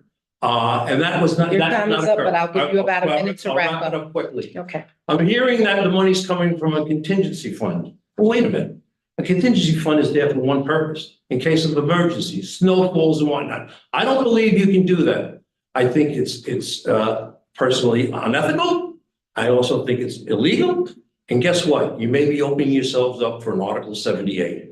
But what you people are looking to do is totally wrong. Increase salaries, increase self-benefiting without letting the public know originally on a budget, which is proof that you did not put out to the public notice that you would increase your salaries looking this year, whether it's January, February, or March, and whether it's retroactive or whatnot. Thank you very much. Thank you, It's Mr. something Keller. that people should really take consider. Gallagher. And certainly not a 50% increase. That's totally ridiculous. Thank you, Mr. Gallagher. Is there anyone else in the room? Somebody can talk twice? No. Just 1 second.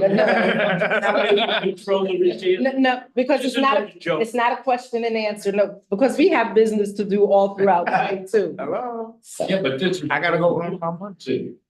Hello, we have lots of good important. morning. My name is Roxanne Williams. I live at 40. If you could just speak a little bit louder because it's being recorded and televised live. Sure, but I'm not a yeller. My name is Roxanne Williams. I live at 44 Fleetwood Avenue, Mount Vernon, New York. Reason for me being here today is, well, number one, I'm off. again, I agree with everybody else that this meeting should have been done in the evening because other people don't have a chance to voice their opinion, what's going on in the city. Me personally, I don't know much of the figures, the taxes and everything. I'm not a homeowner. But I do know a lot of people who do work, who live in the city of Mount Vernon and work in the city of Mount Vernon and other places that their taxes, they have to make a choice. A lot of them are senior citizens, these young ladies said. They have a choice, either paying their taxes or putting food on their table. Yes, I understand you have a food pantry, but we can't save the world. We need more money coming in. We need businesses. We do not need all these extra buildings that are coming up. I just found out last night that on McQuestion Parkway, they bought the potato factory and they're gonna knock it down and they're gonna propose more buildings, more housing. We don't need any more housing, no more buildings. People cannot afford it, the rents. The older people, they're losing their homes. We don't even have enough senior citizen housings for them. They're gonna put a building up, put it in a direct place in a center somewhere that they will be able to go food shopping, go to the supermarket. I also feel for the children, their education, a lot of them being cut. Again, I'm not against salary increases, but it's too high of a jump. Come on, with the economy today, no one could afford increase that high. Give yourselves a little decent increase, 50%. It's a hell of a lot. I'm sorry, excuse me. But it's like, you should be making more. My thing is, the council members, I know you all do everything in the office, but the increase is a little bit too high for my band. I work for New York State. My increase, my salary isn't this high, and I'm in law enforcement. I think some of the money should go to the Mount Vernon Police Department, the fire department, and the workers who keep the city clean and under control. We need our crime halted. We just there was another investigation raid in a warehouse. Nobody knew about this warehouse with all this heroin going on. You didn't hear about it? A warehouse, heroin. It was, the owner was killed. It's all over the news. One of the owners were killed. Yes, they caught five of the guys, but still, people don't need to wake up in the morning for gunshots. And next to a senior citizen church, God forbid, a church, God forbid a child was walking the street. They'll get shot. We need more security, more police, more fire department, more aid. Give them more extra money for what they're putting themselves out, like myself, every day, going out there to keep our city and states safe. That's all I have to say. Thank you. Is there anyone else in the room that would like to speak in opposition of this? Is there anyone else in the room that would like to speak in opposition of the local law? Is there anyone else in the room for the third time and going that would like to speak in opposition of the local law? Okay, so the opposition conversation in the room is ceased. If we can go to Zoom, if there is anyone on Zoom that would like to speak in opposition. Good morning. Good morning, Shez Darden, Oakwood Heights community. I just want to start with the fact of what the people are saying regarding the timing of the meeting. And I just want you to take notice, everyone who's on Zoom and who is in the room. Notice that the city council isn't present. Why? Because it's a part-time job. They're at their full-time jobs. And that is part one of the reason why I'm in opposition of this increase, this gigantic increase. It is because the city council members have a part-time job. They're employed. They have full-time jobs. One's a lawyer, one works for the county. They're well paid. Another person, the controller, he runs a church. He is definitely getting paid. The mayor is the president of the African American Association. And although I looked at the 990s, she's probably getting a stipend at the very least, or perhaps maybe a kickback from one of these many developers overdeveloping our community, as people are stating. Number two, this city is not capable of paying anything additional to anyone, myself included. In fact, I have to sue the city for a stipend of less than $1,000 that I'm due. But the city cannot afford to even have a real economy. This is the 9th largest city in the state of New York, with the only city that does not have its own economy. And when you don't have your own economy, you cannot afford to give raises. So we owe things like millions of dollars to the public school system, whether it's 1, 25, or 100. We owe money. We also owe money to our unionized employees who haven't received their retro. But here it is, they have the audacity to put in a retro for themselves. How can you go around and look at the members of DPW or the Mount Vernon Police Department? We're not focusing on the right things. We should be focusing on getting a bond rating and being a self-sustaining city. Instead, what we have is a welfare city. We have a welfare city because all we do is ask for handouts. We're not obtaining anything. That we got ARPA money like everybody else. That $150 million, which is really 165 from Kathy Hochul, was nothing more than the buying of votes. And now that she's elected, she's not going to turn around and look at us again. But the third reason why you don't have the right. No, it needs, let the time go. At 27. Hold on. Please unmute. Unmute me, give me the same advantage you. everyone else got. Everyone else got an extra minute. We don't market rate. It's like a person that works at McDonald's thinking that they should get as much as a person at a 5-star restaurant. It is not the same community. Those communities cited are all in the black. They're all fiscally moving upwards. They have less burdens going on in taxes. They even have an animal shelter, of which we don't. So if anyone has a complaint about their salaries, resign, do something else. I'm hearing all the time that you can make $400,000, Thank you. $600,000. Go do Thank that. you very someplace much. else. We've given you an additional, Yes. we've given you additional time. Thank you very much, Ms. Darden, for your comments. The next person who will speak is Ms. Marlene Wertheim. Ms. Marlene Wertheim? Yes. Can you hear me? Yes, we can, Ms. Wertheim. Good. Good morning, everybody. I'm Marlene Wertheim at 100 Sycamore Avenue. I thank you in advance for your considerations. I will add my voice to those, many of the others, about this meeting taking place at 9:30 in the morning, limiting citizens' abilities to have a say. And I also would like to add that I question the decision by the mayor to give the state of the city presentation in a center of religion, as opposed to an all-inclusive secular site. As for today's proposal, perhaps salary increases for the positions of mayor, comptroller, and city council are overdue, but to me, not as a significant percentage delivered all at once. Start out with a reasonable amount, to which increments can be added over time. Then there are the add-on expenditures for out-of-town conferences, opportunities the administration takes advantage of with frequency and generally without accountability. No stated prior agendas, no follow-up report of the events indicating how we citizens will benefit from their participation. I see this current plan as a potential public abuse by our leadership, and I oppose it in its current form. Thank you. Thank you, Ms. Wertheim. The next person, Mishak Anim Boateng. Mishak Anim Boateng.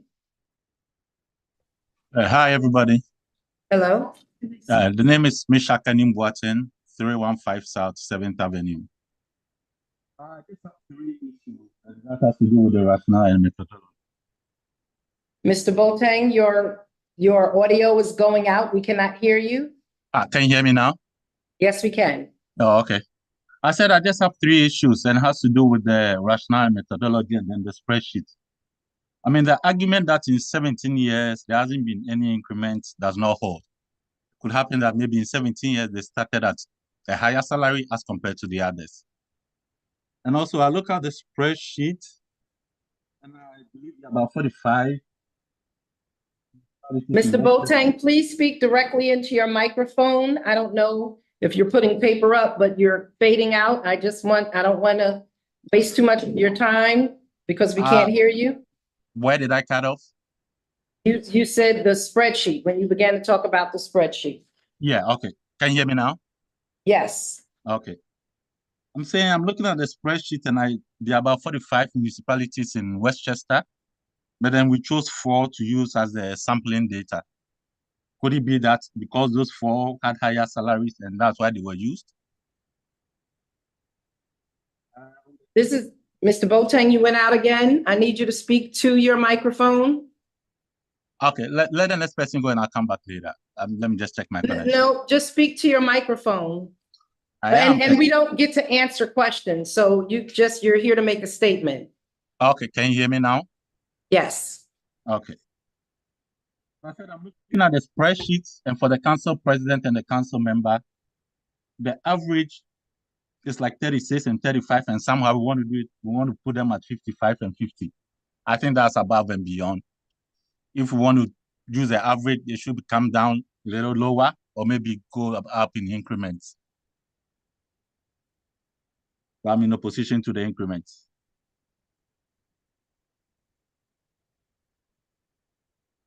Are you finished with your statement? Yes, I'm done.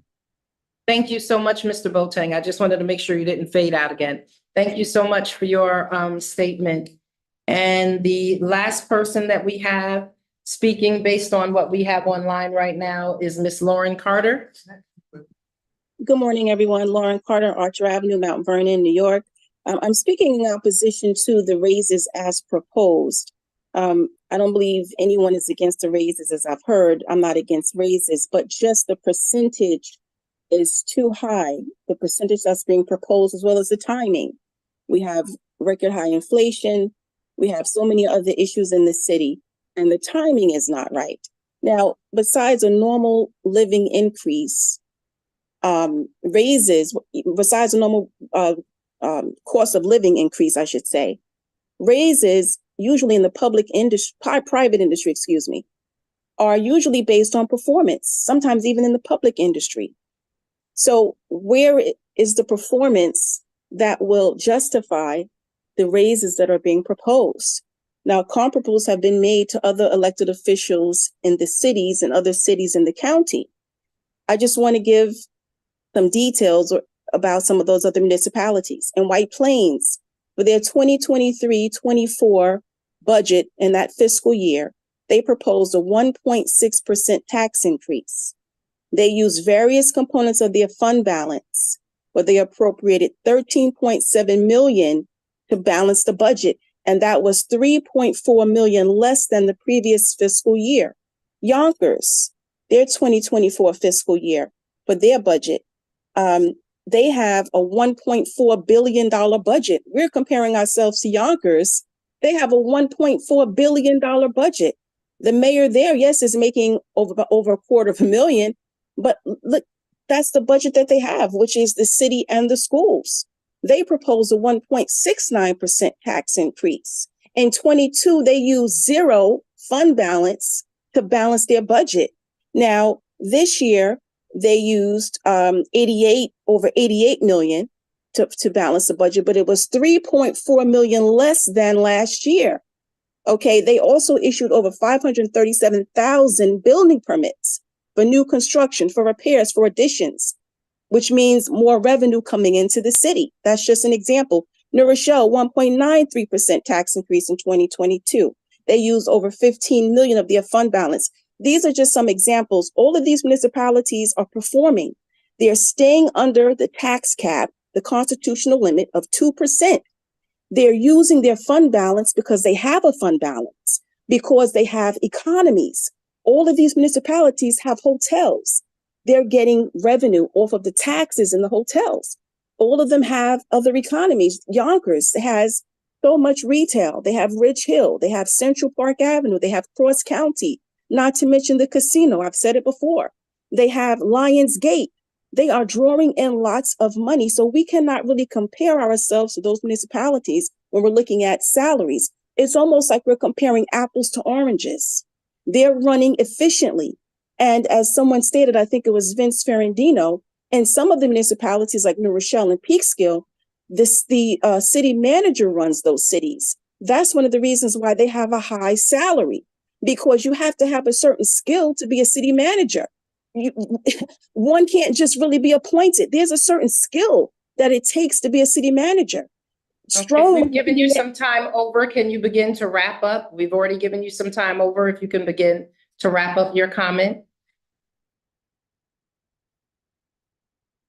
Ms. Carter? Oh, I'm sorry, I muted myself by mistake. I will wrap up by saying that the unions, they haven't gotten their raises yet. In addition, there's lots of debts the city owes to the school district, owes on lawsuits like Keela Tennis and Mega Beverage, which are in appeal, but we still owe the money. These are the things we need to consider before giving an increase. And I want to finalize my comments by saying that these increases have to be effective the next term per law, and they certainly cannot be retroactive. I mean, we cannot say that we need to attract talent, and that's why we have to bring in have these raises. People who are living in the city are people who can run for office and be elected. We can't attract Okay, people Ms. from Carter, I've given you a good amount of time over. So thank you very much for your comments and your time. Is there anyone else that has come online that need in the queue to speak? Okay. Thank you very much. So we have provided opportunity for those in the room and on Zoom to speak against the local law, proposed local law. And at this time, if there is anyone in the room, we'll start in the room first. If there's anyone in the room that would like to speak in favor of the local law, if you could please come forward. Oh, I said so. Ms. Good. Cleveland. Good morning. And I got a chance to vote while you all were talking. My name is Lisa Copeland. I live at 11 Park Avenue, Mount Vernon, New York, 10550. So back as referenced by Vince Ferrandino, December 8th, 2021, we had a local law to increase the salary. But because the union contracts were not done, we withdrew that local law. In addition, Yonkers has a cost of living increase every year because their charter allows for it. I do not believe ours does allow for a cost of living increase. Further, the mayor of New Rochelle, which is part-time, makes over $100,000. And there's also a city manager who makes about $200,000, as referenced by some of the people online. In Yonkers, the city council members serve in districts. They do not serve the whole city. They have districts. They also get a car. They also get a landline, and they also get a cell phone, for the record. Now, as far as the mayor's salary of Yonkers, you know, it's a big city, but it seems to me every time there's a budget, they are always asking for millions and millions of dollars because the mayor runs the school district too. But I would question that, even though this is not about him per se, but I'm making a point. In Peekskill, I believe the city manager makes about $170,000 or more. And there's a part-time mayor, but every time I'm in Peekskill, I see that part-time mayor working. So is it part-time or is it not? As far as this mayor and as a former state president of the city and village clerks, they pay for our travel, but we do not get a stipend. And I don't know whether that's the case with the mayor as far as the African-American mayors, but as far as the New York State conference, the New York State city and village clerk, I served as president for 2 years. They paid for my travel. I got no stipend, other than they pay for my travel to these events, to these conferences, so that the city didn't have to pay for it. So I am certainly in favor of it. Now, this was not the number that we were with, but this is the number where we are. And we know it in Mount Vernon, it'll be another 20 years, if more than that there will ever be another increase. And the increase is not retroactive like Yonkers. It's to January, and this is, what month is this? We're in March, so 2 months. So in actuality, I support it, and I think it's high time we should support people. And my last point before I get cut off is I know that the unions, we settled and they haven't received their money, all of their money yet. Retroactive, their money is retroactive for all the years that we did not have a contract. But I might also say, see, I lost my train of thought when you walked in, you did it on purpose. But anyway, I support it, I do. And the council may seem that it says it's part-time, and while they had full-time jobs, we were in here full-time hours. I had at least 40-hour work weeks. Ask anybody who was here when I was here. That's what I got to say. Okay, I'm sorry. Thank you, Madam Mayor. I was getting ready to say your time. Yeah, I don't want anyone to accuse me of being unfair. Oh, yeah. Thank Don't you. show me any favoritism. We don't know each other. Right. Okay, is there anyone else in the room who would like to speak in favor? And we only got 3 minutes. Don't worry about it. I adhere to the law and the rules. Darren Morton, City Comptroller, 112 Sycamore Avenue. So I just want to be clear that as a comptroller and as a person, that I don't take things personally, and I'm not going to get into slinging of mud and name calling. The reality of it is that what I did as the comptroller that I promised that I would do is to try to look at the data and present the data as it is. Here is the honest truth.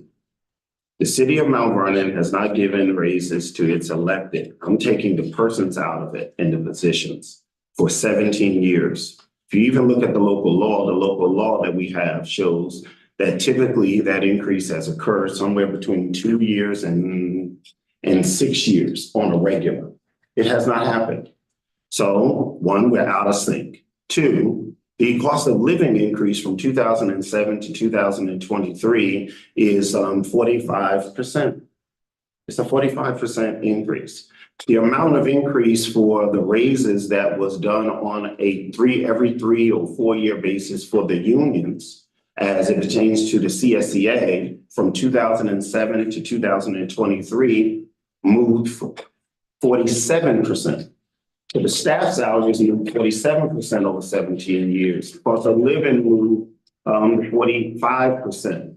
And there was arguments about Yonkers in comparison to Yonkers. Yonkers was one of the several different communities in which I included in the data set, because I knew that we had to kind of triangulate the data to be able to look at it and say, what makes sense here?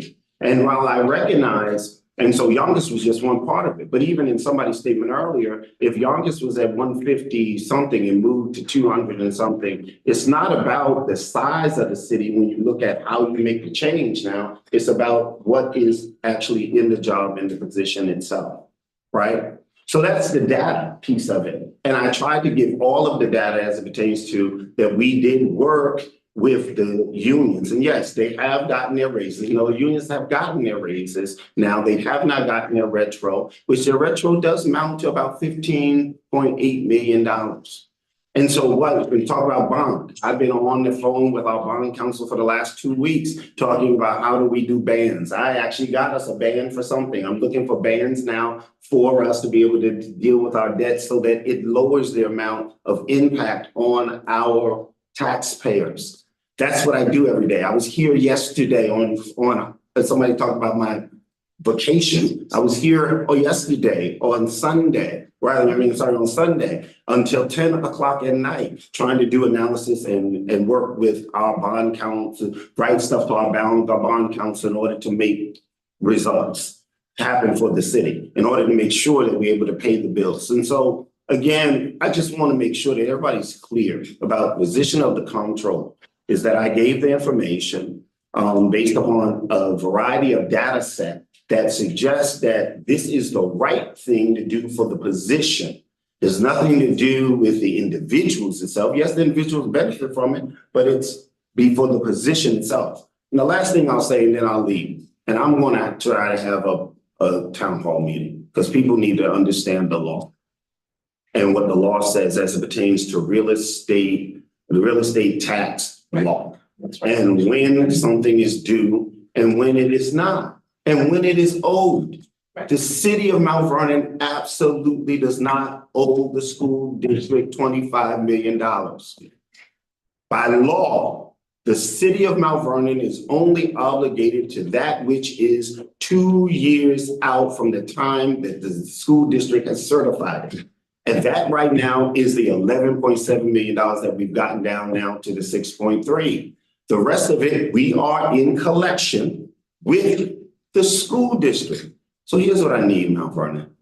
Let's look at the data. Let's discuss, let's debate. I don't have a problem with that, but let's try to be as factual as we can be. And let's try not to make things personal around this and start slinging at people. Because that's not what I'm about. I'm about giving you the information so we can make a decision. You may not like the decision at the end of the day, but at least we've had discussion about it. So thank you. What about the taxes for cost of living increases? I'm gonna talk about it later. I'll talk with you later. What if I get Ken Sullivan come down from Poughkeepsie? Yes, you can. Us two and them. And Ken will, Hold on.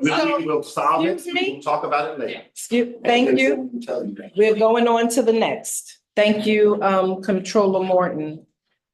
Thank you very much. Is there anyone online? So there was no one online. Okay, thank you very much. So, I have one more to read. Let me go. I'm presuming everyone. no, I have to close this hearing. I'm sorry, madam. I have to close this hearing. Let me make sure I'm in my right place. So we have taken comments from in the room, from on Zoom, and we have read into record those who were for and those who were against this local law. I just want to speak to some of the facts of the matter, because this is where the mayor gets to speak. Again, it's not a dialogue. I want to speak to the facts of this. In the beginning, when this local law was read, you heard all of these years, year after year after year after year. 1925, 31, 39, 45, 60, 66, 68, 69, and continuing. I just want to make sure that people are clear and understand what each of those years mean. In each of those years, the mayor's, the comptroller, and the city council's salaries were changed.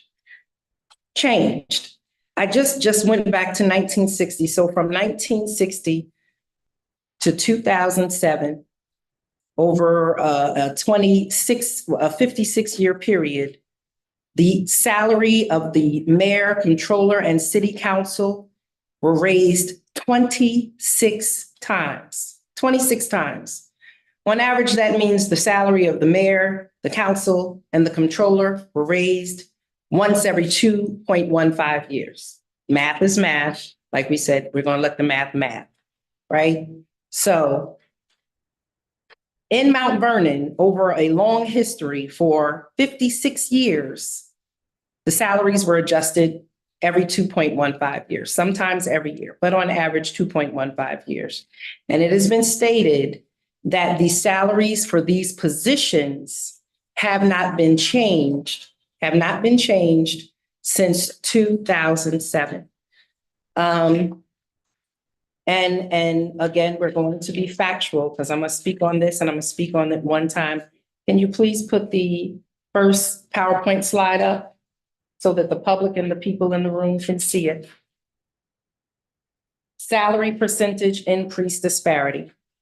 Union salaries have increased on average 2 to 3% per year since 2007, while elected salaries have remained flat over the same period. The following positions have a base salary that is higher than the mayor and the comptroller. In the police department, chief, deputy chief, captain, and position of lieutenant have a higher base salary than the mayor and the comptroller. In the fire department, chief, deputy chief, and captain have a higher salary than both the mayor and the comptroller. In CSCA, grade 16 and grade I, grade H salary is higher than the mayor, but less than the comptroller.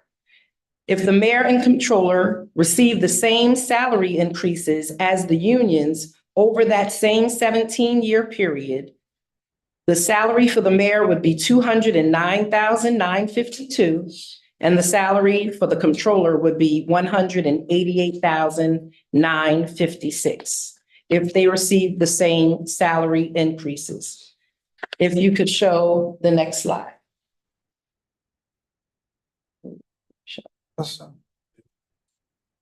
Yeah, Jahi. Go to the PowerPoint. No, after that. Okay, and that kind of just shows you right there. The mayor is kind of the horizontal line in orangey, and the controller is the horizontal line. No, in green. The other lines, as you can see, that are going up and across are for CSEA, police, PBA, fire 107, and Teamsters 456.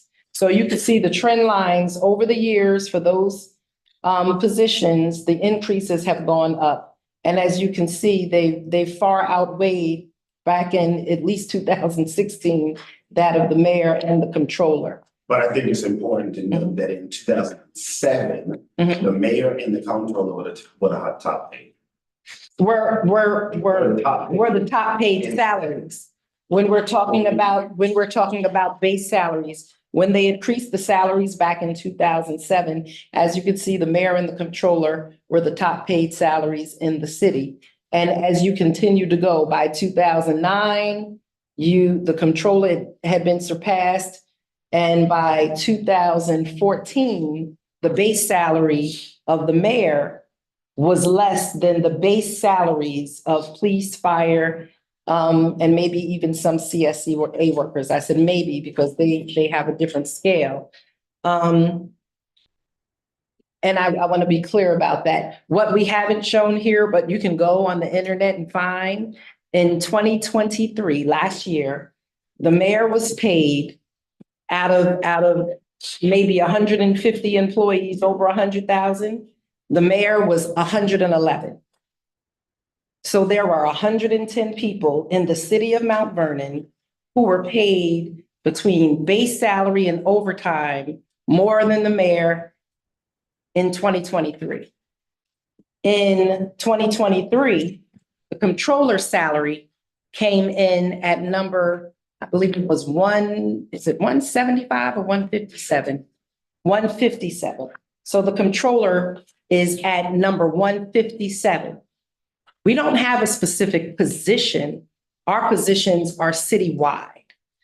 So when you look at the mayor's salary of 143 and you look at a police lieutenant's salary of 147, not even the highest ranking person in the police department, you have captains and deputy chiefs that are above that. It is totally out of line. So when you look at the combined salary increase, he was 170. So in 2023, the controller was the 175th highest paid person in the city. Now, we not only work, but we work overtime, but we don't get compensated for overtime. I can tell you that myself and the controller put in no less than 100 hours a week. No less than 100 hours a week. We do not have the time or the ability, and I think a lot of people would challenge you if you tried to get a part-time position or even work somewhere as a contractor. So controller, I just explained that in 2023, you ranked 175 amongst the people who were paid, and the salaries and overtime went up to $250,000 for some police and fire. Actually. All right. So the controller right now, respectfully in his office, has someone in his office who's making almost 50,000 or a little bit more than 50,000 more than him, he supervises. So when people talk about give yourself incremental increases, the fact that for 17 years, as you see on these charts, there have not been incremental increases, there is such a wage disparity. And so the same cost of living that everyone who works for the city, that they fought for those and we worked with them and made sure that they got before we got anything. And we also said we were not going to wait until we could solve the retro issue for all of the unions before we gave them what they should make going forward. We're not asking for retro. Yonkers is getting 5 years of retro. We're not asking for retro. And yes, we absolutely knew what the salaries were when we got hired. But all of you who work on your jobs every day were hired at a certain salary too. And I do not think that you would agree that for 17 years, the salary should not change. Right? And that's just a fact. Right? So we want to take it away from the people, because when you make it about the person, you can say you like or dislike the person or you don't think they're doing, but we're talking about parity and we're talking about being fair. Mount Vernon and Yonkers have strong mayors who are full-time. Peekskill Mayor, New Rochelle, other cities, they're not full-time mayors. Yes, they have city managers, city administrators, town supervisors. And in some of those cities, I believe those city administrators are paid in excess of $250,000. In Mount Vernon, the mayor and the controller make less than an elementary school principal. And I make less than half of the school superintendent. The superintendent's job is overseeing a school district for 8,000 or less students. And I'm overseeing a city of 75,000 residents on paper, 105 actually. So we just want to be very clear in the facts of the matter. Every single union has been given through the end of 2023, their contracts and raises. Huh? Okay, well, fire going back to 2021. So CSEA, which is civil service, office workers, clerical staff, Teamsters, which are DPW and water and other staff like that. Fire is fire, police is police. Those are the different unions. So CSEA, Teamsters, and the police department, PBA, have been given their salary increases and contracts through 2023, the fire through 2021. The fire has been given their retroactive. We're finished paying their retroactive going back. We went back and paid CSEA retroactive going back to 2013. For their differential from 2013 to 2017. And we did the same for Teamsters from 2013 to 2017, which were their differentials.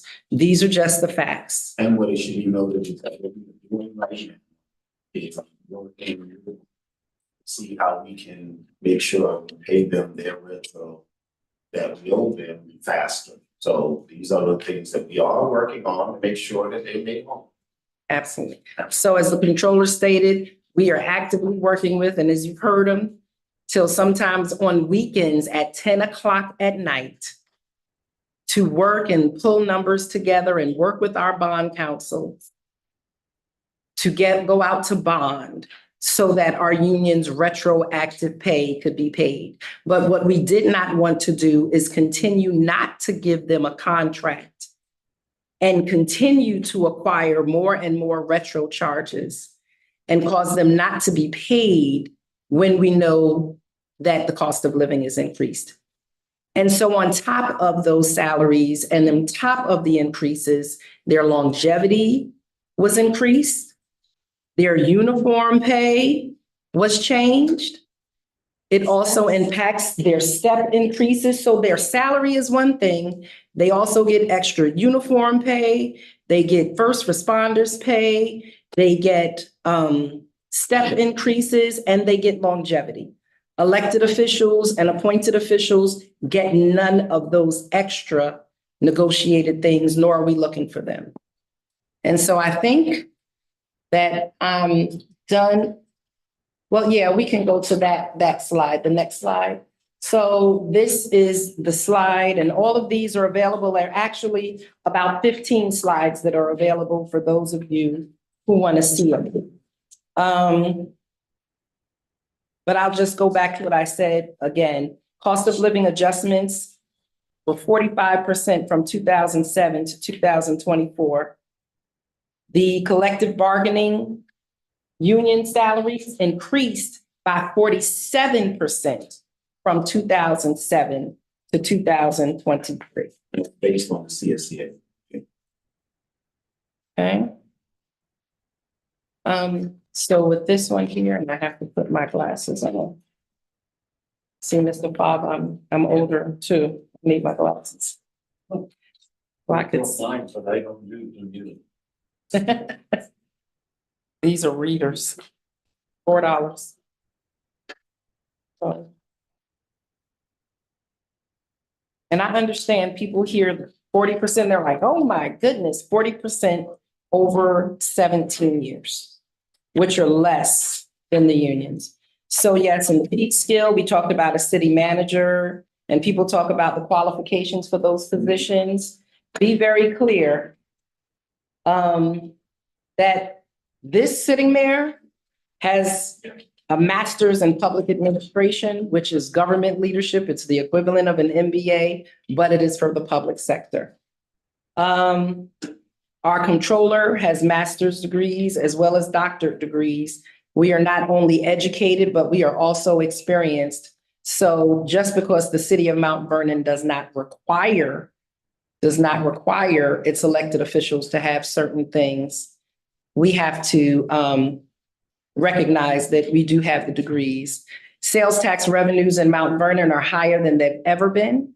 The Mamaroneck city manager makes $273,000 for a town size of 29K and a town budget of 44 million. So there was someone referenced and said, oh, you only compared yourself to 5 other communities. Those are the 5 cities. We didn't compare ourselves to town and villages because in those towns and villages, they have a lot of money. Their police people are making $200,000 a year base salary. So no, we didn't compare themselves to them.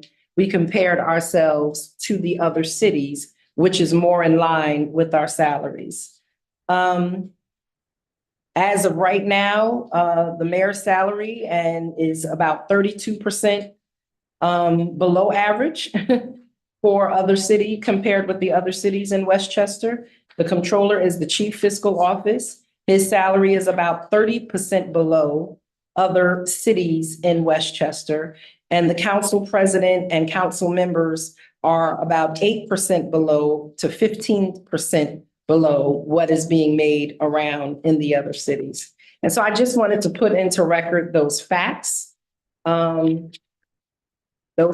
Because those are the facts. You know, oftentimes we get emotional about things. We hear a piece of some information. And all throughout, and the last thing I'll say is all throughout the budget process, when we talked about the increase and we talked about the contingency, we said in the contingency, there are raises for appointed and elected officials. We had not figured out the numbers, but we said in the contingency is that. And even based on what the state controller's office told us, they said in the contingency should be where you have increases. And so for other previous years, in the contingency, we had increases for collective bargaining units as well. And we referenced it over and over and over again.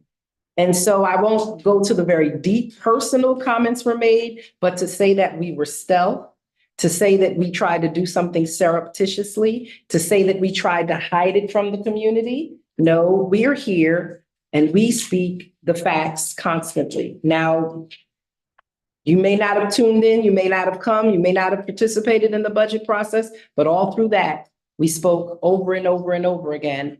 Now, included in this budget, we're going to be increases for the electeds as well as for the appointed officials.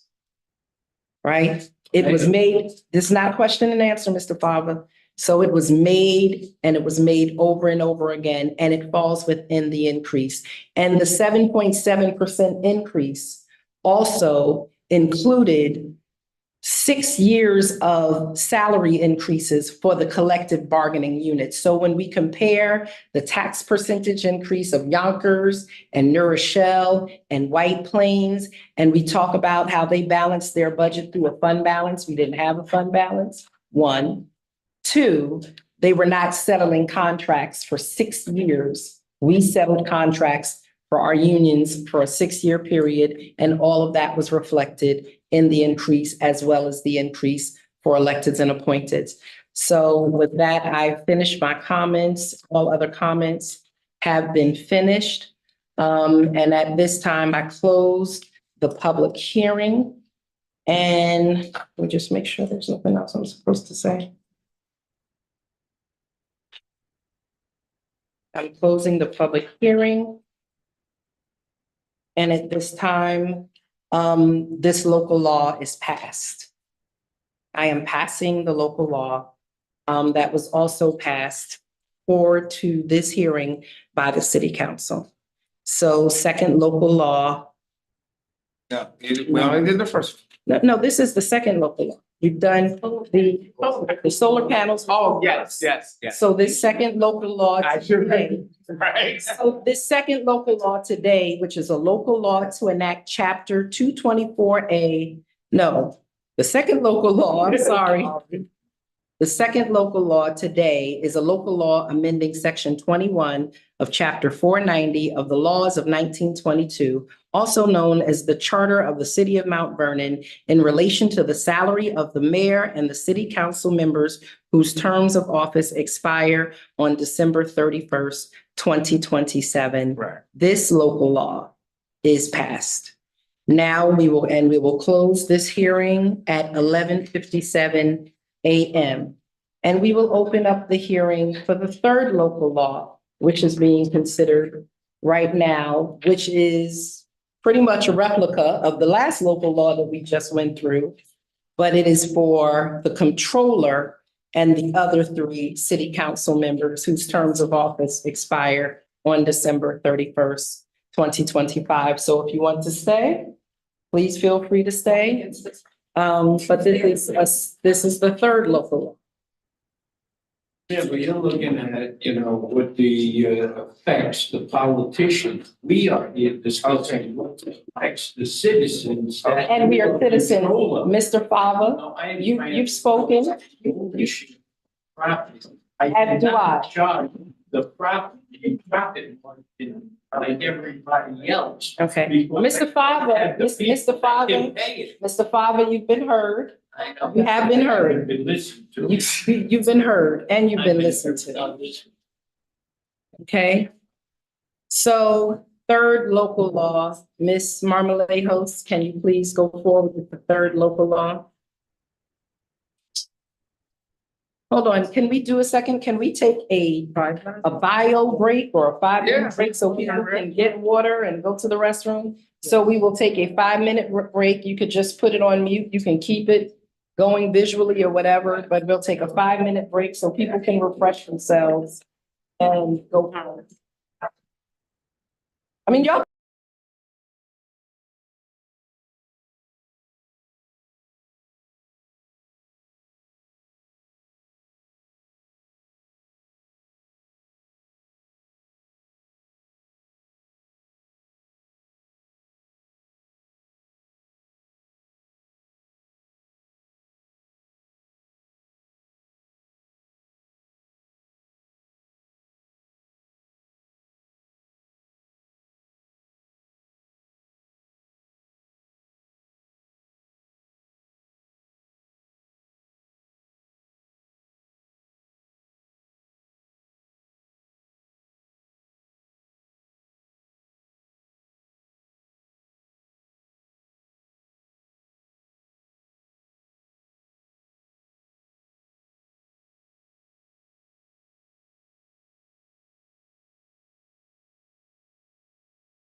It's not my job to crack the door. Let me sit down. It's your job. Okay, we're on, everyone. So, good afternoon.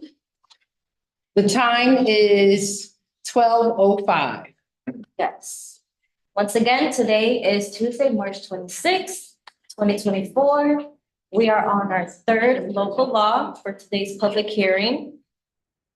Again, with us, we have Mayor Sean Patterson Howard, Corporation Counsel Brian Johnson, City Clerk Tanisha Walters, guests, and myself, Administrative Assistant to the Mayor, Addis Lady Manuelos.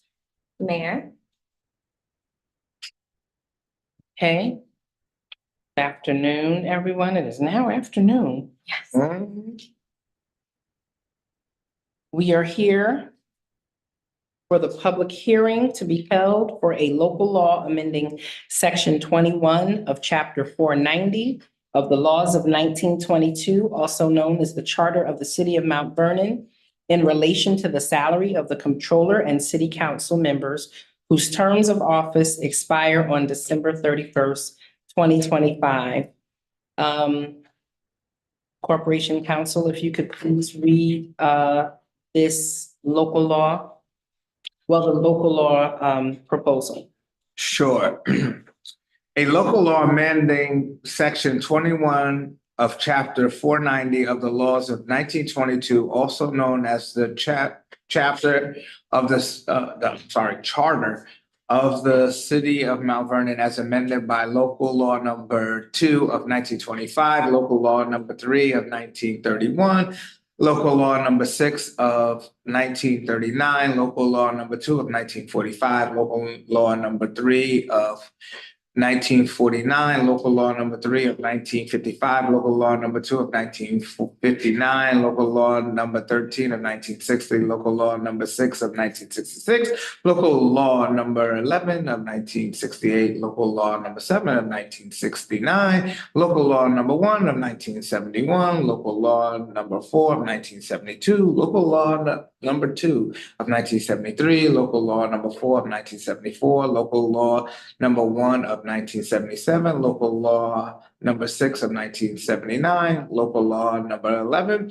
of 1980, local law number 8 of 1981, local law number 1 of 1982, local law number 5 of 1983, local law number 2 of 1984, local law number 9 of 1985, local law number 2 of 1986, local law number 1 of 1987, local law number 4 of 1987, local law number 1 of 1988, local law number 1 of 1989, local law number 5 of 1999, local law number 1 of 2000, local law number 1 of 2004, local law number 2 of 2004, local law number 2 of 2007, local law number 3 of 2007 in relation to the salary of the comptroller and city council members whose terms of office expire on December 31st, 2025.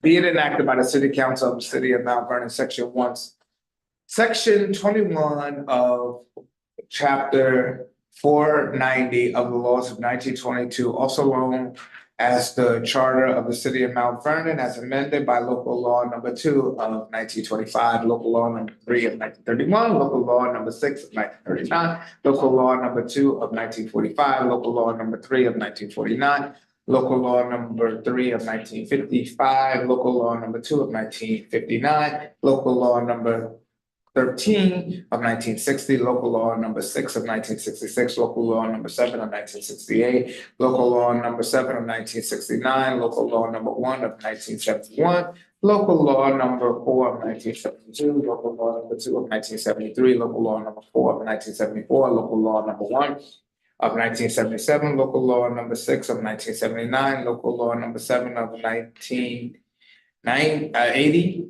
local law number 8 of 1981, local law number 1 of 1982, local law number 5 of 1983, local law number 2 of 1984, local law number 9 of 1985, local law number 2 of 1986, local law number 1 of 1987, local law number 5 of 1987, local law number 1 of 1988, local law number 1 of 1989, local law number 5 of 1999, local law number 1 of 2000, local law number 1 of 2004, local law number 2 of 2000, local law number 2 of 2007, local law number 3 of 2007 in relation to the salary of the comptroller, that's city council members whose term shall expire on December 31st, 2025 is hereby amended as follows. Annual salary of the comptroller, of the mayor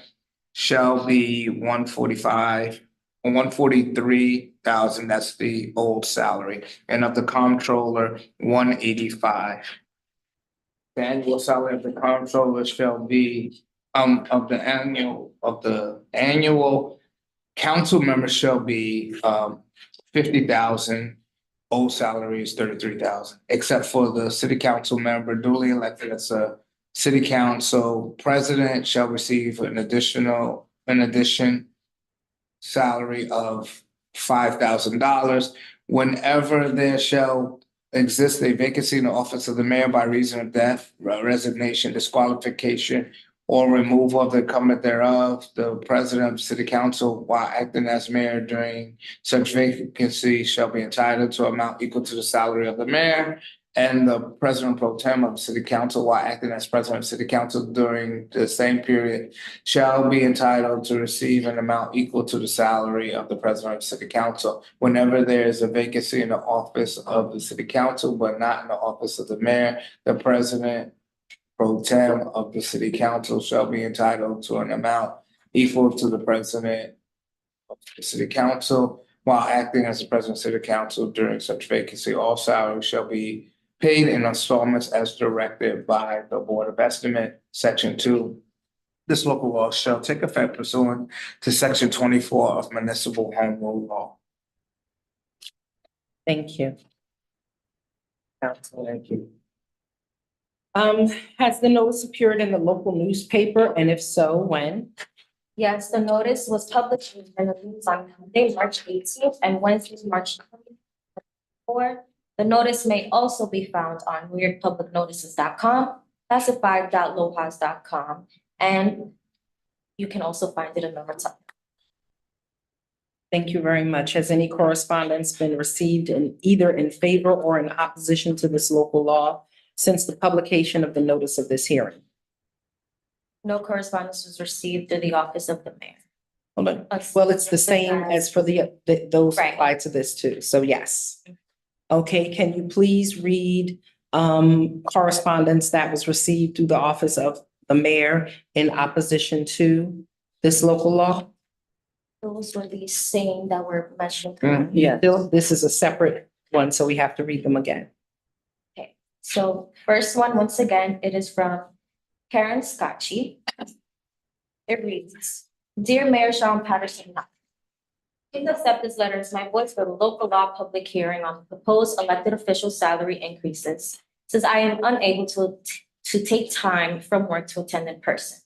It is unfortunate that this meeting intended for the public was not scheduled outside of the standard for such a principal issue. On December 8th, 2021, the same local law resolution came before the city council and seemed to have dropped. At that time, said that the proposed salary increase would help the next term of elected and not the current. Obviously, that never went through, and here we are with the newly proposed outrageous increases to take effect immediately. These suggested pay raises do not reflect the demographics which you serve and are an insult to the community.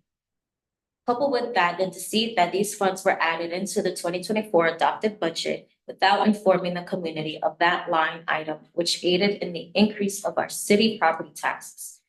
We do recognize that the salaries of the local law have not been moved in over a decade and appreciate the work that is being done by those serving. However, had you put forth the local law resolution proposed in December 2021, which raised the salaries for mayor to $165K, councilpersons to $43K, and comptroller to $148K, the proposed salary increases may have been met with more understanding. In consideration of the importance of changing local laws, may leave this public hearing open for your community to have a voice as the critical changes should come with public consensus and or even voter referendums. Thank you. Okay. The second one is from Vince Ferrandino. It reads, Mayor Sean Patterson, I'm unable to attend to March 26, 2024 public hearing on the proposed salary increases for the mayor, comptroller, and city council members because I have a business commitment for my firm at the time. As mentioned to you below in the string of emails going back to February 22nd, which I want to be included in its entirety for the record at this hearing. Scheduling public hearings during the workday is inconvenient and a fraud to transparency and government, especially when the matter involves the expenditure of taxpayers' money. The hearing time is not statutory and could easily have been changed to 7 p.m. to better accommodate the public. Having said that, I want to express my strong opposition to the granting of these out of proportion raises at this time and ask that you read the 4 paragraphs below into the record at the public hearing. First, let me say, as a former public official, that I am not opposed in principle to granting reasonable raises to those who deserve them. As one needs to reward good work and recognize that the city must be competitive to recruit and retain employees. However, the percentage increases for non-civil service, non-union employees previously approved by the city council ranging from 12 to 19%, as well those increases of 40% for mayor, 44% for comptroller, and 54% for city council members, and more for the city council president, are way over the top in this time of fiscal austerity, and in fact are in excess of the comparables that Comptroller Moore provided in his research and analysis. Scroll down in this email for my refutation of those comparables in dialogue with Comptroller Moore, especially for mayor and city council members, which far exceed cities of White Plains, New Rochelle, and Peekskill, the latter 2 of which have appointed and contracted professional city managers as their chief executives, in addition to part-time mayors. Those city managers are making $270,000 and $198,000 respectively, and are in no way comparable to the duties and salaries of elected Westchester mayors, thus grossly skewing the numbers. Yonkers, with a population in excess of 200,000, being a sole exception.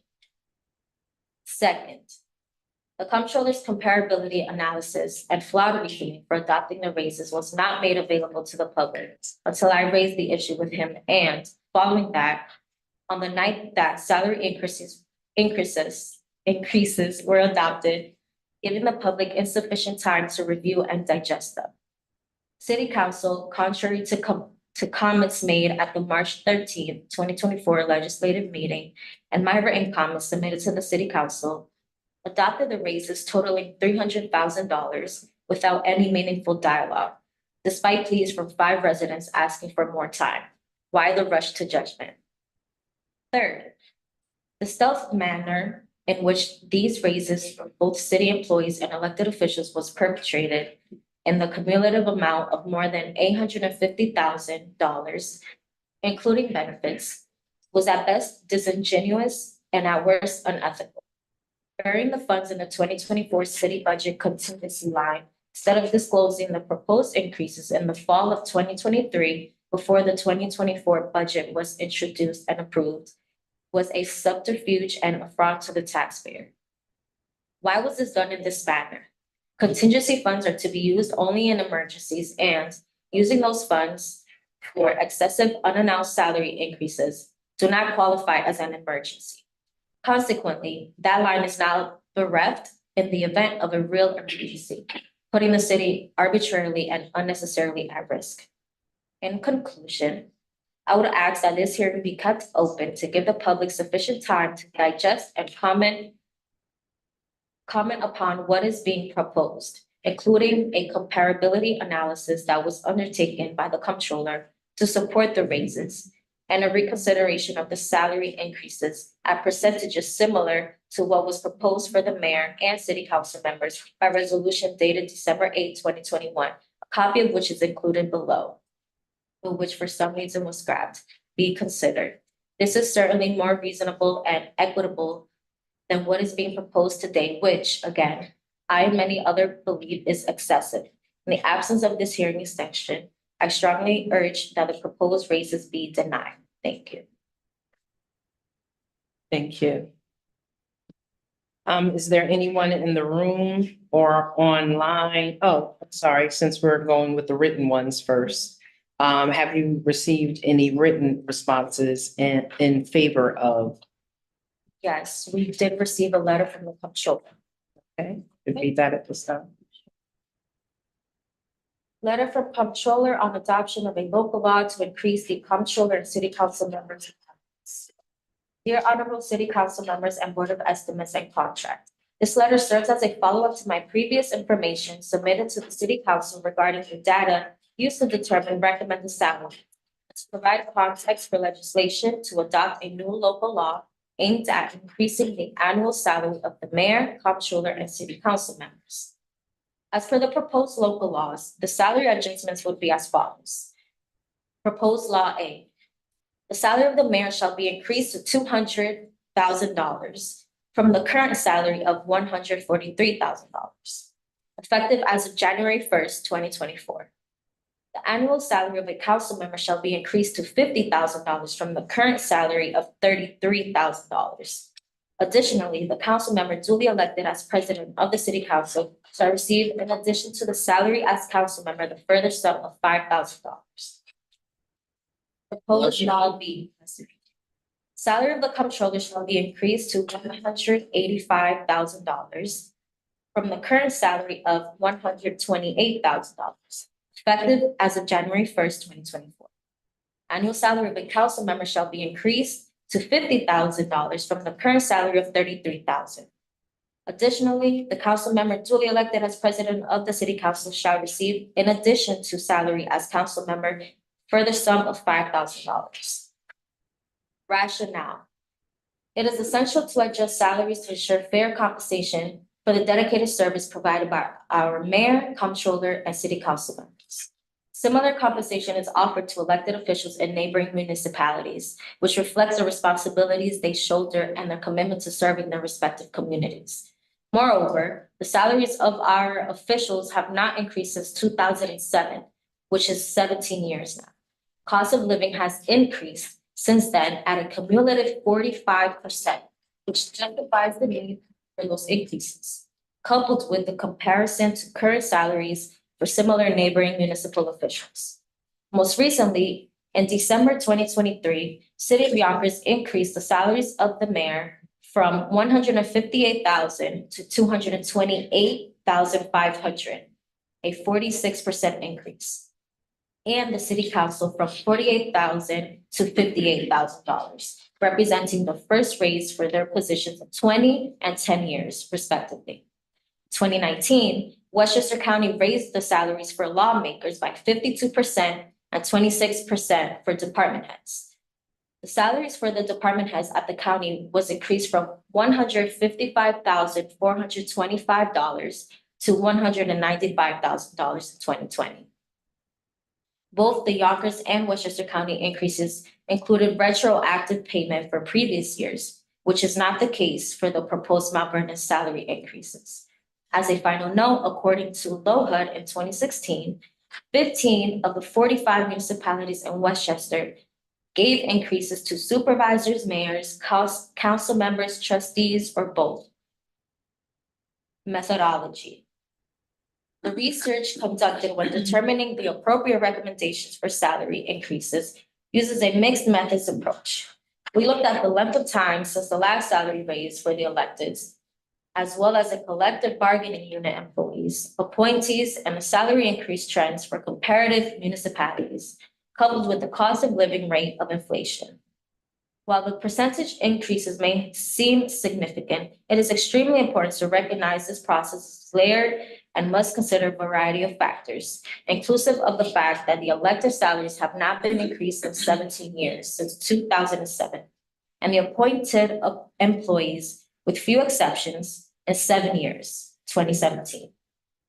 Additionally, the past practice has been to offer the appointees similar salary increases to the collective bargaining employees once the CBAs have been executed. Therefore, upon settlement of the last 3 collective bargaining unit agreements in December 2023, we reviewed the appointee salaries and used the same critical analysis lens as with the CBA to determine the recommended salaries for the appointees. Now that we have recommended the salary adjustments for the CBA and appointed employees, it is my belief and position that the recommended salaries for the mayor, comptroller, and city council are fair wages and on par with the neighboring comparative municipalities. Analogous to the argument made by our collective bargaining unit employees when they were without a contract, to not offer and approve these salary increases would amount to a forced salary cut for our elected and appointees, given the cost of living increases 2007 and 2017, respectively. To that end, when determining the recommended salary increases for the mayor, comptroller, and city council, the above rationale and the following data was used. Thank you very much, Ms. Marmolejo. So now, is there anyone in the room that would like to speak in opposition of the local law? Is there anyone in the room that would like? Good afternoon, Lisa A. Oakland, 11 Park Avenue, 10550. So I did want to make one correction to something I said at the prior public hearing. In Yonkers, the city council president is elected at large. She's the only one that's elected at large. So I'm always good with my good friends, profit, getting what they deserve in terms of public service. But that one I want to correct it. So now and I might also say that when we discussed this back in 2021, the controller's number is something that we kind of, we had a lot of discussion about. And while this may be a little more than what we had discussed, having to clean up behind behind former mayors and the former controller, you deserve what you're getting because it was a big mess. And the fact that day by day, the current controller has been lessening our debt and working with people. So is this an? Oh yeah, I'm in opposition. Oh yeah. So my opposition though to the council, these three particular council people who, in my opinion, and that's what I'm entitled to, don't like to do reports, like to go to conferences, like to go away and never are accountable to the public. I'm opposed to them getting it. Because time and time again, when you spend the tax dollar money of the people, I do agree that you should report back, and that was never done by them. So that's my opposition. I support the rest. Thank you so much. Thank you. Is there anyone else who would like to speak in opposition? Mr. Gallagher?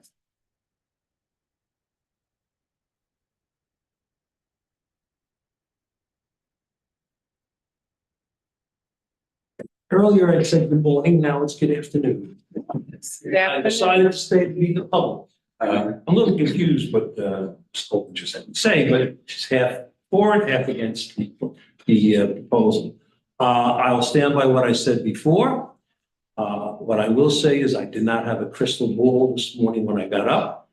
I just used my common sense and I kind of realized what the outcome of this meeting was going to be, and I'm absolutely right. And I know what the outcome is going to be with regards to this proposal. What I will say is, as I spoke to Controller Mr. Morton, and as I said to the City Council many times before, and to the Board of Estimate, the mayor presiding over it, our biggest problem here are finances. Is the finances, the revenue stream. And when you start looking at other cities, towns, municipalities, White Plains, New Rochelle, and Yonkers, you see the shortcomings in Mount Vernon. I am not saying that is the current administration, the current controller, or the current city council. What I am saying is that's the progress that I want to see made in Mount Vernon, is that we get our finances in order, and we have not gotten our finances in order. And that's quite obvious. That is why you're having a big resentment with regards to the raises. Now, as to whether or not this last piece of the puzzle is going to be voted yes, of course it's going to be voted yes. What I've always said is I would like to see a change in the charter that the public vote on the budget, just like we do on the school district, because I think you'll have different results. I've said over and over again that this council body, and with different people in it over the last 17 years, no, well, it's not 17, it's been 17 years since the raise, but since Governor Cuomo implemented the tax cap resolution, this city council has never voted to implement it, meaning that either your heightened amount of taxes could be either 2% or lower, or the rate of inflation. In most years, the rate of inflation was under 2%, except for the last couple of years, we know the inflation rate was up. People were annoyed about that their taxes going up. And you keep talking about the school district. Well, I will say that attracting candidates to run for office or to be positioned in an office or appointees does not depend upon how much salary they make. Whatever happened to the terms of integrity, honesty, and desire to do public service? I am not saying that you people that are in public office or any person doesn't deserve more money, but a 50%, 40% increase is, I think, a little ridiculous. It should be done in increments, whatever. I want to see the results of this city moving us forward, because I don't see that. And certainly with pilot programs that have been going on here, I've been outspoken about pilot programs. I've been working with the school district to say we got to put a stop to it. I don't care what the IDA does. You're a separate taxing authority. Pilot programs have destroyed this city financially. With these carpetbaggers, these developers that come in from out of town, and they get all the services, school service, they put tons of kids into the school system, and they don't pay basically anything in tax. They pay a small minimum amount. I have a stack of papers at home that are basically all the agreements that were pilots, and it's ridiculous what some of these people are paying. For example, I was here in front of the IDA meeting several weeks ago, a couple of months ago now, and I explained the building that's over the Dollar Tree. We counted the first day of school when that building was open, we counted 30 kids going to our school system. The audacity of those developers and those lobbyists for that developer said that there was zero. There wasn't zero kids going to our school system, it was a lot more than that. And as you very well know, special education costs school district a heck of a lot more money than a child that has an average type of IQ or the average type of student, a lot more money. You're talking in the range of $80,000, $90,000 per student, as opposed to like $30,000 at the average. So once again, I bring it back to when I talk to Controller Morton over and again, I'm suggesting to the mayor, stop bleeding the city or let the city bleed with where our expenses are a heck of a lot more than our finances. You've got to attract commerce, industry, retail, and low manufacturing. That's what the pilot programs are for, not for housing, not for people to walk away with tons and tons of money and leaving us with expenses. And by us, I mean the taxpayers of Mount Vernon, because we're the highest tax paid municipality in New York State with the lowest property values. We don't pay more than Scottsdale in taxes. We don't pay more than Bronxville. However, their property values are a lot higher than ours. And that's an inequity that you cannot live with. And I certainly can't live with. It's not fair. So once again, I realize that this is going to pass, but I'm here for the public. And I think let the public decide when it comes time for re-election as to whether or not they agree with these increases. Thank you. Thank you very much, Mr. Gallagher. Is there anyone online that would like to speak in favor or against? No one is online in the Zoom? What's that in the chat?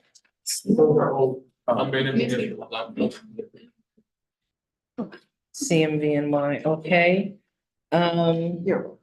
Is there anyone in the room that would like to speak in favor? Is there anyone who would like to speak in favor? Is there anyone who would like to speak in favor in the room? And I didn't do the 1, 2, 3, 4 opposed. Is there anyone else in the room or on Zoom who would like to speak against? Anyone in the room or in Zoom who would like to speak against? Anyone in the room or on Zoom who would like to speak against? I just wanted to make sure that I did that properly and followed procedure that would like to speak against. So with the public presentation being finished, I'm going to briefly restate, since again, it's a separate local law and a separate hearing. What I stated before, when you heard the beginning of this local law read, you heard 1925, 31, 39, 45, 49, 55, and then many years, 60, 61s, you know. So I went back and I looked at the local law again, and from 1960 to 2004, there were 26 increases in salary, 26 increases in salaries for the mayor, the city council, and the comptroller. That averages about an increase every 2.15 years, 2.15 years. While the people are not here, but in the last public hearing, I heard people talk about increments, how salary should be done in increments, not one big 3% boost. The challenge with that is historically in Mount Vernon, with every sometimes year or every 2 years on average, salary increments for elected officials were given on an average of every other year. The challenge came in the last 17 years, they have not been proposed. And some people could say that's political, it's not political, right? But they had not been proposed, they had not been put out there. So and if you could put the slide up. Slide.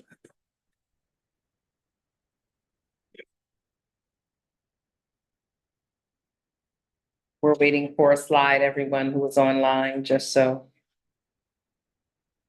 You can go to the second slide in the PowerPoint. So union salaries have increased on average 2 to 3% per year since 2003, while elected salaries have remained flat over the same period of time. The following positions have base salaries that are higher than the mayor and the comptroller. Base salaries not including overtime. In the police department, chief, deputy chief, captain, and lieutenant. In the fire department, chief, deputy chief, and captain. In CSCA, grade 16 and grade I have salaries that are higher than the comptroller and the mayor. And grade H is as a salary that is higher than the comptroller, but less than the mayor. If from 2007 to 2024, the elected officials, meaning the mayor, the city council, the mayor and the comptroller for this purpose, receive the same salary increases as the unions, the salary for the mayor would be $209,952, and the controller's salary would be $188,956, respectively.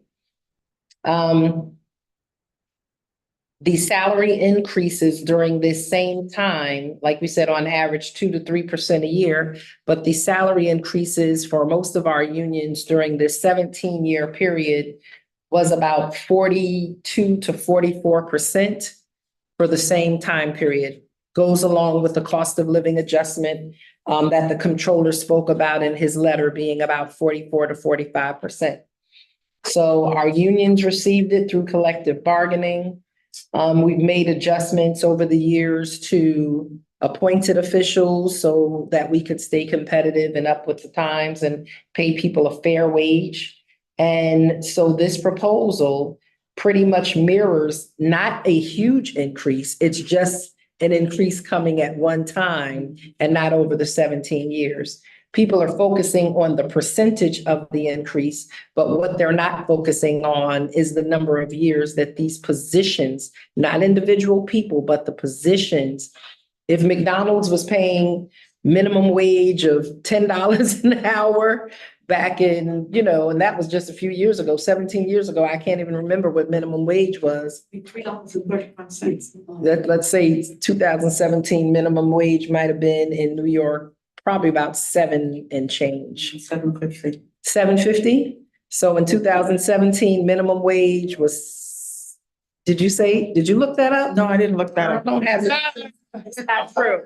So I don't, someone look at what the minimum wage was in 2007 in the state of New York for me. Minimum age in 2007 in New York State.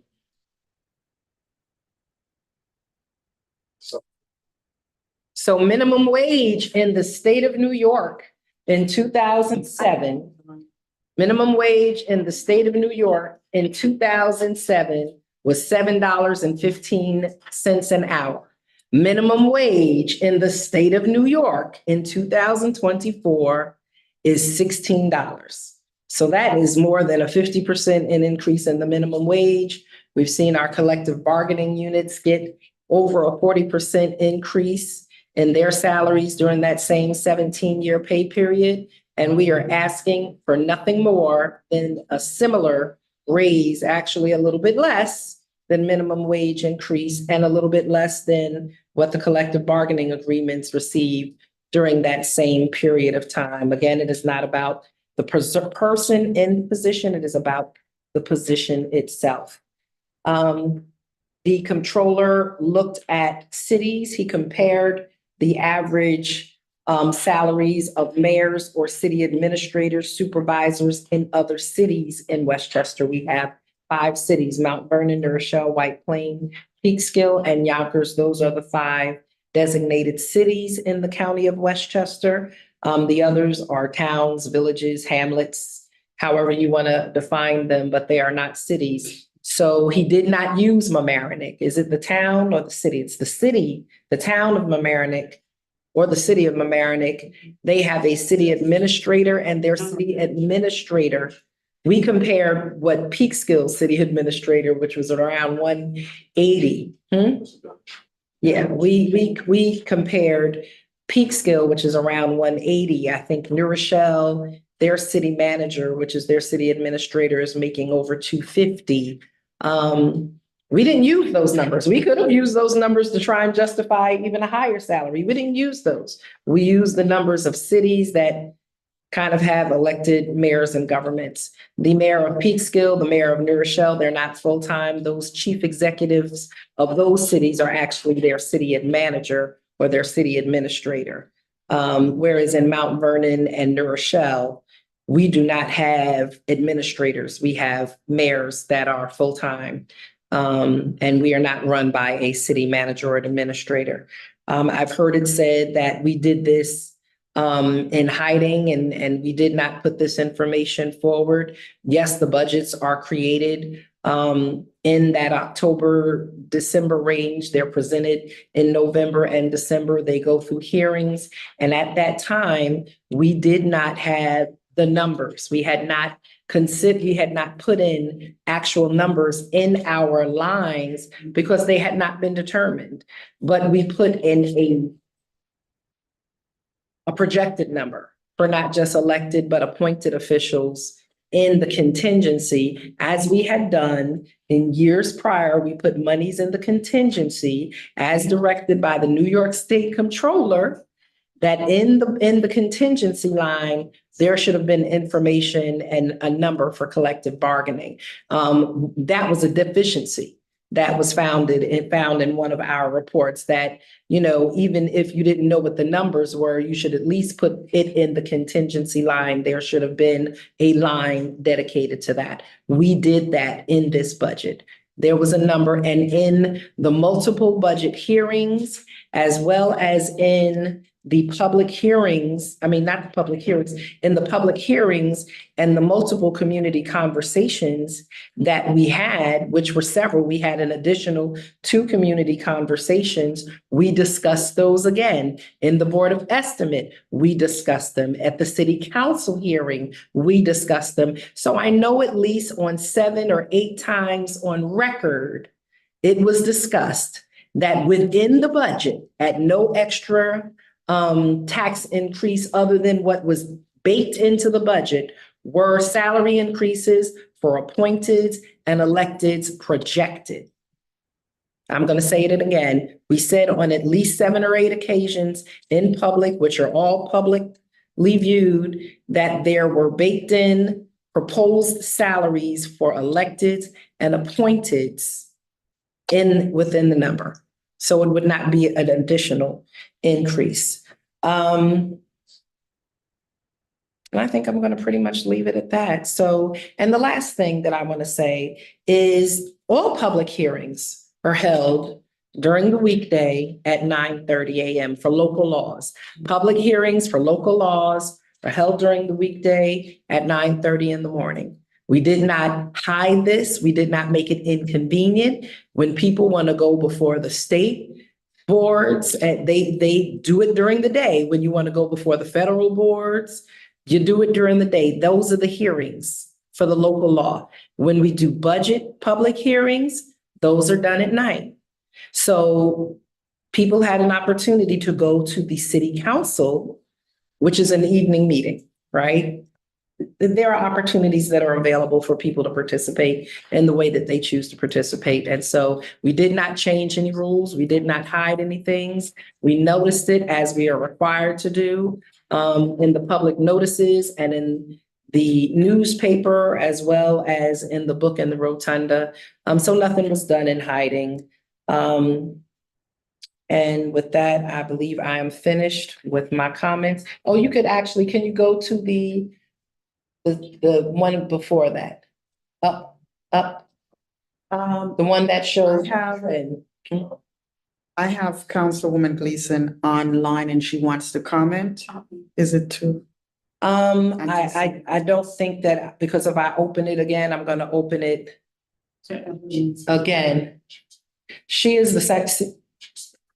Huh? Council President Gleason. She should submit written. Hold on. So, no, this is. Okay. So right here, this is a trend for salaries. Elected salaries and PBA. Well, it says if the mayor and the controller's salaries had changed at the same rate. So in 2007, as you could see, the mayor and the controller, well, the mayor's salary was the highest in the city, and the controller's probably was the second highest in the city, or kind of equivalent to others at that time. Hold on one second.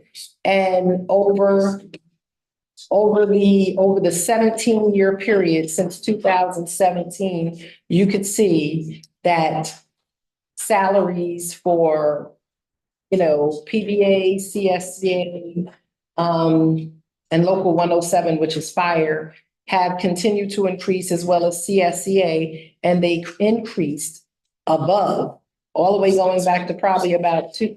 Can y'all please stop the side conversation, because I apologize. thank you. What is that, 2011? Yeah, thinking about 2000, maybe 2010, 2011. Collective bargaining salaries exceeded the mayor and the city controller both. And so we just wanted to show it there over a 17-year period, as the unions have been given incremental increases, their salaries continue to go way above those of the elected officials. And so in this one proposal, yes, we are looking for parity, and this is what we have proposed. If we really went for parity, again, if we went for the same thing that the collective bargaining units got, we would be getting even larger increases. The mayor, we would be proposing 209 for the mayor and 188, almost 189 for the controller, but we're not looking to get the same, but we are looking for some level of cost of living increase adjustments that are within the boundaries of what others in the city, other positions in the city have received over a 17-year period. And then the last piece, as I said in the last one, in 2023, I, as the mayor, was the 111th highest paid person in the city. There were 110 other people in their positions based on salary for some and based on salary plus overtime for others that were paid more than the mayor. The controller was number 175 on the list. So there were 174 employees in 2023 through either their base salary or base salary plus overtime were paid more than the mayor and the controller. And in 2024, even with our proposed increases, there will be staff who make more based on their salary and overtime than the mayor and the controller. We're not asking to be the highest paid people. We're being asked to be paid fairly. And then we are, even though the school district and the city are separate, people continue to reference salaries and things of that nature. As we are right now, I make less than elementary school principal, as does the controller. And I make half the salary of the school superintendent. The school district is overseeing less than 10,000 kids, I believe less than 8,000. We're being asked to run an entire city and all of the functions in the city. We're not asking for any exorbitant raises. We're asking for cost of living adjustments that are in line with the cost of living adjustments and salary increases that have been given to all positions in the city over the last 17 years. And so going back to the process here.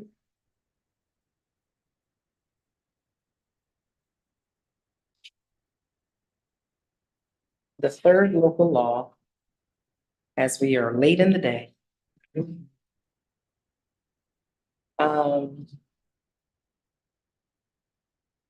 At this time, I am voting without a crystal ball in favor of the local law amending section 21 of chapter 490 of the laws of 1922, also known as the Charter of the City of Mount Vernon, in relation to the salary of the comptroller and city council members whose terms of office expire on December 31st, 2025. I present and I am including that. And so we're closing the hearing. The hearing is closed. Is our city council president still present? Let me check. I just wanted to, within the bounds of the hearing, if she wants to speak, I just wanted to make sure we open and close the hearing, but are still giving her an opportunity to be heard. Got it. Because they have always given me an opportunity to be heard.